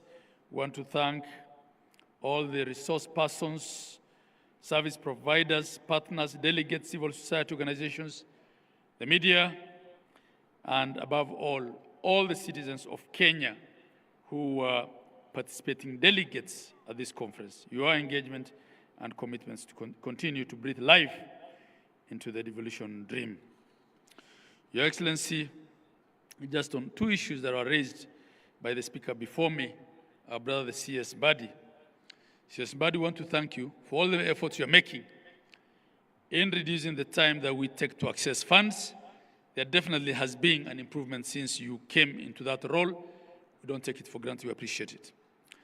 On pensions debt, I'll have discussions with you on how to deal with the historical pensions debt. Part of it is clearly not what counties can pay out of their current equitable share. Mistakes were made, and we just have to have bailout in certain instances if we have to make that good. It also raises questions of the oversight then. On the issue of the Conditional Allocations Act, yes, there are delays in passing, and it's been a problem. You know how we've been filibustered on RMLF by the National Assembly. I don't want to discuss that here. I want to end on a good note. But we also have a challenge of national government budget not appropriating even what is passed by the two houses after lengthy mediation. So we have a County Additional Allocations Act, which then allocates us funds that we can't access because they have not been appropriated in the national government budget. I think those are conversations we will have. At this point, I want to invite Your Excellency, the Deputy President, to address us. Your Excellency, you have brought professionalism and a voice of reason into that office. From an IBEC that we dreaded to one that we look forward to attend, I must thank you, Your Excellency. Asante sana. No wonder you are a professor. Karibu ndugu yangu. Thank you very much, Your Excellency.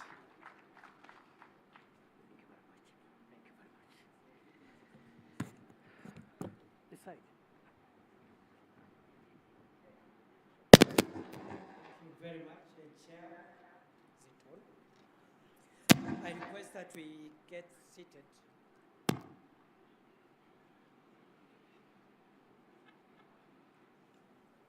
Colleagues and friends, it's very challenging to speak the very last after 3 days of hard work, because delegates would want to get home, and the law of diminishing returns is at work.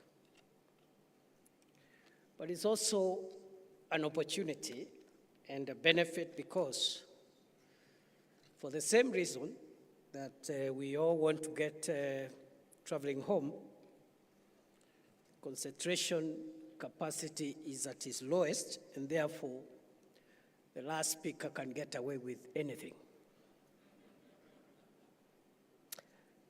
It is with great optimism I deliver these remarks at the conclusion of a very successful 9th Devolution Conference held in this beautiful and vibrant county of Homa Bay.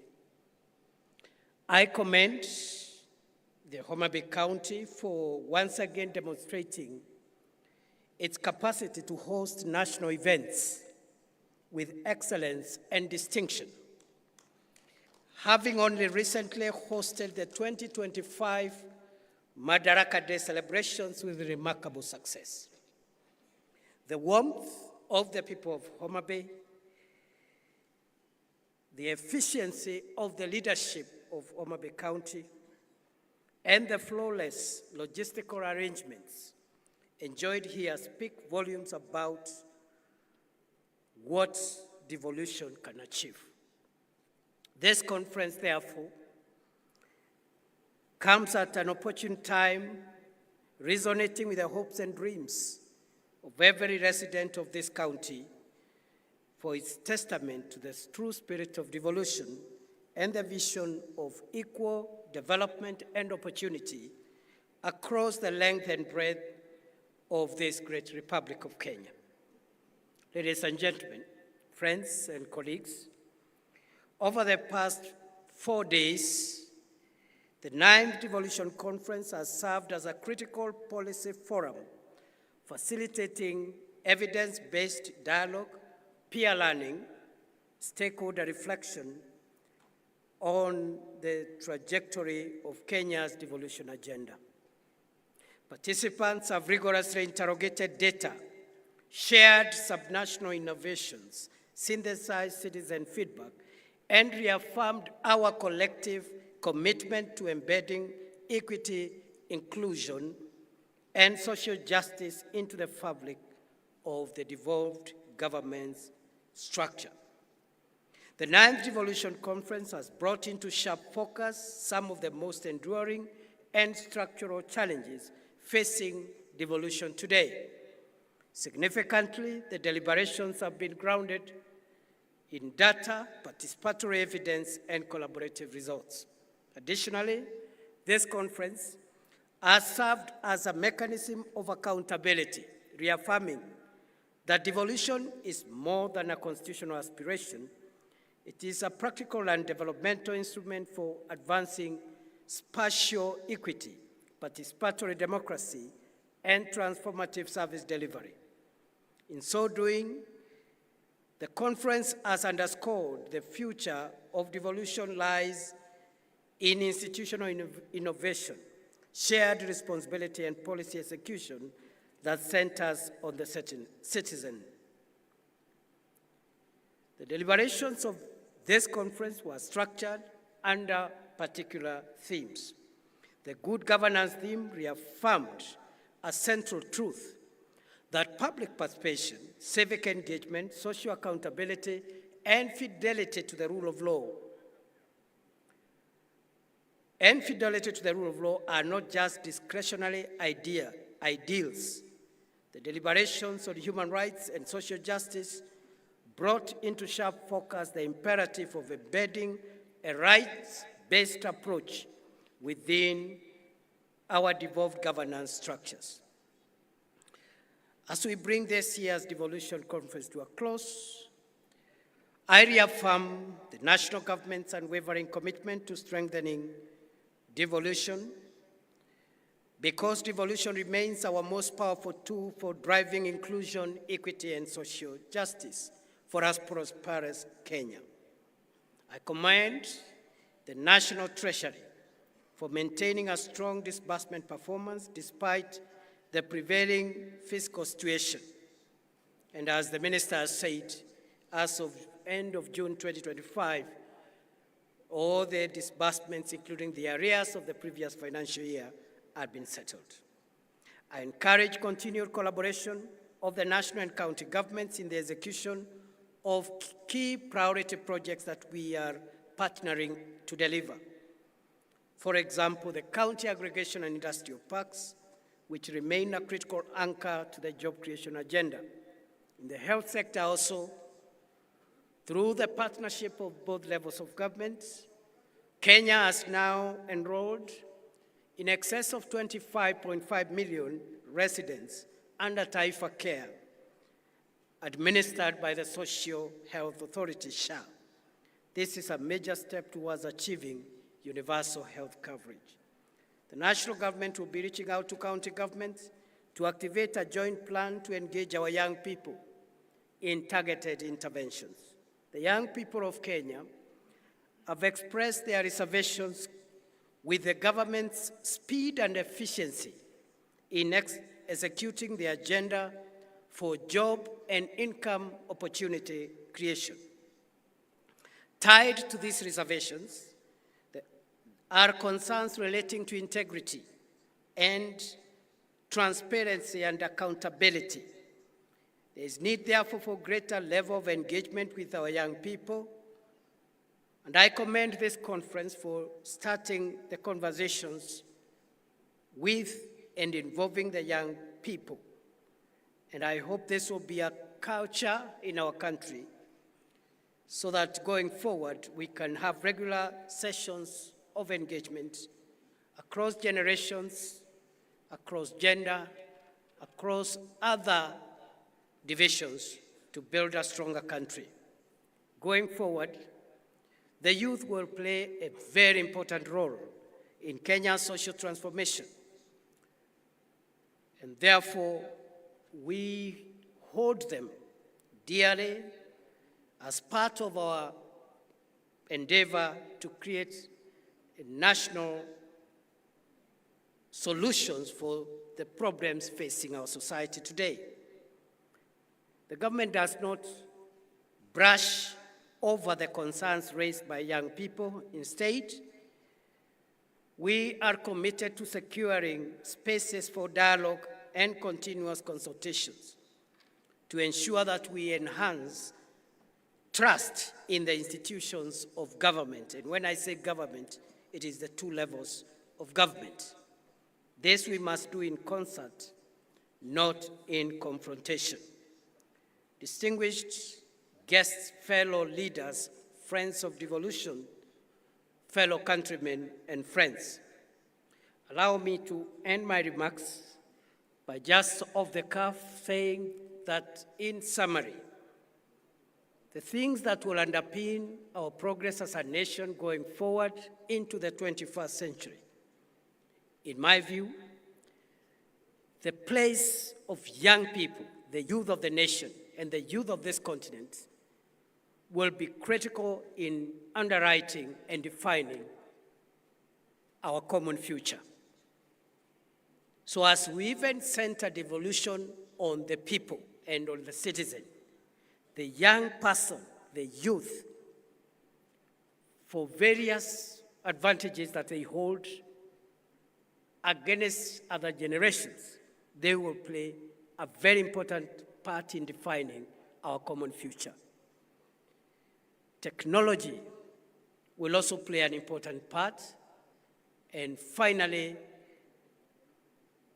to bridge the resource and financing gaps that we are experiencing in the public sector, in the two levels of government, the three arms of government, the partnerships between the public and private sector in terms of raising resources and financing the provision of services and projects is going to be critical. And therefore, the youth, technology, and partnerships will define Kenya's and Africa's 21st century. Secondly, I say this without any fear of contradiction, that of all the innovations of the Constitution of Kenya 2010, the most profound innovation and the crown jewel of our current Constitution is devolution. And this is a good opportunity, therefore, to pay tribute to a great son of this county, the late Dr. Crispin Odhiambo, who laid his life in the fight for a devolved Kenya and a more equitable Kenya. And I have had the moment to witness the remembrance that has been placed by the county government of Homa Bay and the Council of Governors at the Bay in honor of a great son of Homa Bay, Dr. Crispin Odhiambo. May his soul rest in eternal peace. I am also conscious of the milestones we have achieved in the last so many years under this devolved system. The structures and the relationships among institutions are work in progress, and there are a lot of positive stories around devolution. The latest achievement has been the signing into law of a bill granting financial autonomy to our county assemblies so that they can provide effective as opposed to vindictive oversights over the executive at the county level. We hope that the county assemblies will use those resources to perfect their constitutional role of oversight and also of representation and legislation. The threats that face us going into the 21st century, number one is corruption and abuse of resources meant for the provision of public services, and this affects both levels of government, the national government and the county governments. It affects all the arms of government, the executive at both levels, the legislature at both levels of government, and the judiciary, which is not devolved. No one is spared. It affects and it has permitted into private sector, civil society, academia, and into the citizenry of our country. And time has come for us to face head-on the threat of corruption and the danger it poses for the sustainability of our democracy and of our country. We are also facing the risk of sectarianism and subnational interests that are sometimes ethnic-oriented and in many times attempt to undermine and claw back on national unity and the cohesion of our country. We must also be alive to the grave risk posed by violence and extreme behavior that is processed through violent means. And therefore, violent extremism today is not around religious fundamentalism only, but we are witnessing also political intolerance and extremism, where disagreements on national issues, including national problems, are processed through violent behavior. That, in my very humble submission, fellow Kenyans, poses grave danger to the sustainability of Kenya and Africa as we move to the 21st century. Therefore, the triple risks of corruption, sectarianism, especially ethnic sectarianism, and violent extremism, including politics and political issues being processed through violence, those three risks stand on the way to our prosperity as we look into the 21st century. But as I have said, good people, we have the benefits, the advantage, the resources, and the largesse of a huge and educated young population, a hub for technology and innovation in our country, and the growing harmonization of the resources across public and private sector to produce enough resources to deliver services. We have a good constitutional order whose crown jewel is devolution, and increasingly the relationships between all institutions in devolution is work in progress, and there's a lot of success stories for us to learn from. It is therefore a great privilege for me to stand before you, fellow Kenyans and friends, in this land of Homa Bay County, a land that has produced very many great Kenyans, the late Tom Mboya, a great nationalist who fought for the independence of our country. We recently buried Mama Phoebe Asio, who did a great job towards the empowerment of women and the recognition of equality across gender. But we have present-day heroes. What our sister Gladys Wanga has done is to affirm and confirm that what a man can do, a woman can do better. My sister, you have dignified the leadership of women. Going forward, let there be no doubt about what a woman can do as a leader. We applaud you, and you're a good example to our sisters and our daughters, so that we can know that a woman is just as good, if not better, a leader than the rest of us. So thank you very much, Gladys. But we have our great son here of Homa Bay, John Buddy, the first National Treasury Minister from this region, courtesy of President William Ruto.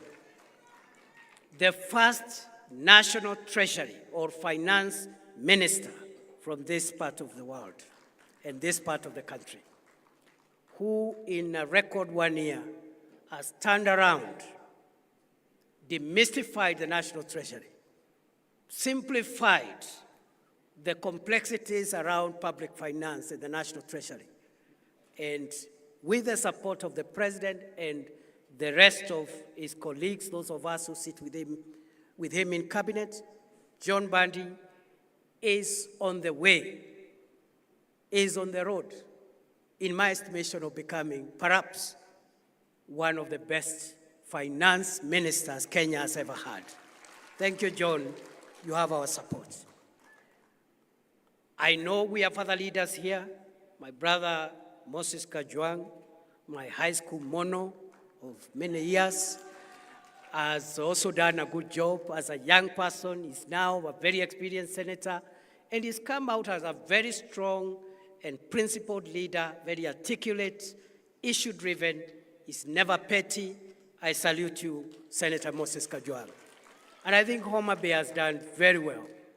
We have our colleagues in the National Assembly, all of them great people in their own right. But because we are in Homa Bay town, the contribution of George Opondo Kaluma as a parliamentarian has been quite profound. We salute you, Mheshimiwa Kaluma, and the other colleagues from this region. You've done us proud.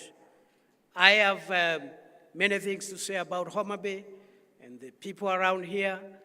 And, you know, I agree, actually, as Gladys keeps on mentioning, this is the county of endless potential. I have had the privilege to work as a Cabinet Secretary for Interior, and my colleague, P.S. Raymond Omolo, who also comes from this county, did a fantastic job while we served with him, and I think until now, even under the new minister, is delivering for Kenya, a fairly young leader holding one of the most crucial dockets in the government of the Republic of Kenya, again, courtesy of President William Ruto. Good people, I don't want to stand between you and lunch and your journeys home. Let me wish you safe travels and God's blessings. I wish you well in whatever you do. I pray that when you get home, you'll find your family safe, and we will continue interacting even more. Thank you, Homa Bay County. Thank you, Council of Governors. Thank you, all partners. And thank you, all colleagues who have made this possible. Thank you. God bless you, and God bless Kenya.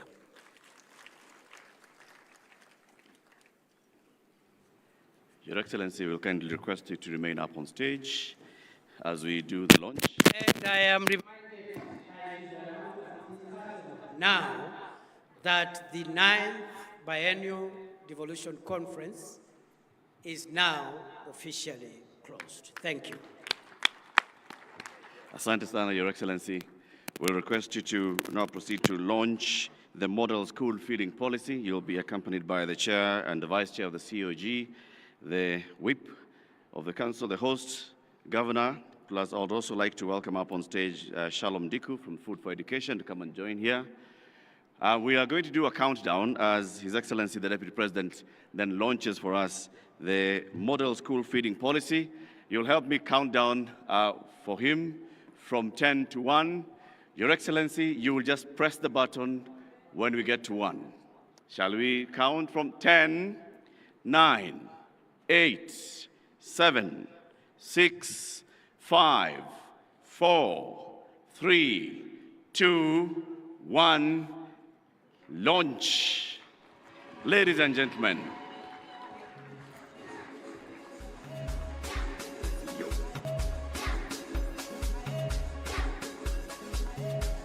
Madam CEO of the Council of Governors, please join us on stage. Your Excellency,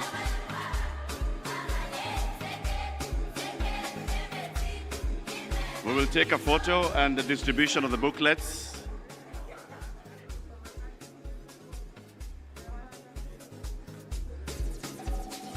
The Deputy President is distributing the booklets, the model school feeding policy,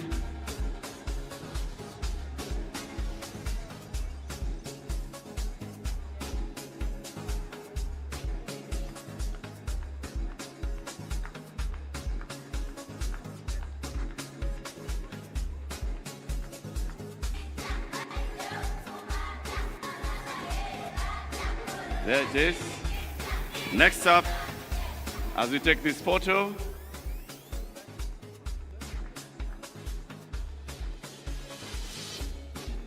asante sana. We're next going to have gifts. Gifts will be brought up on stage shortly. Thank you very much. And the first gift, Your Excellency,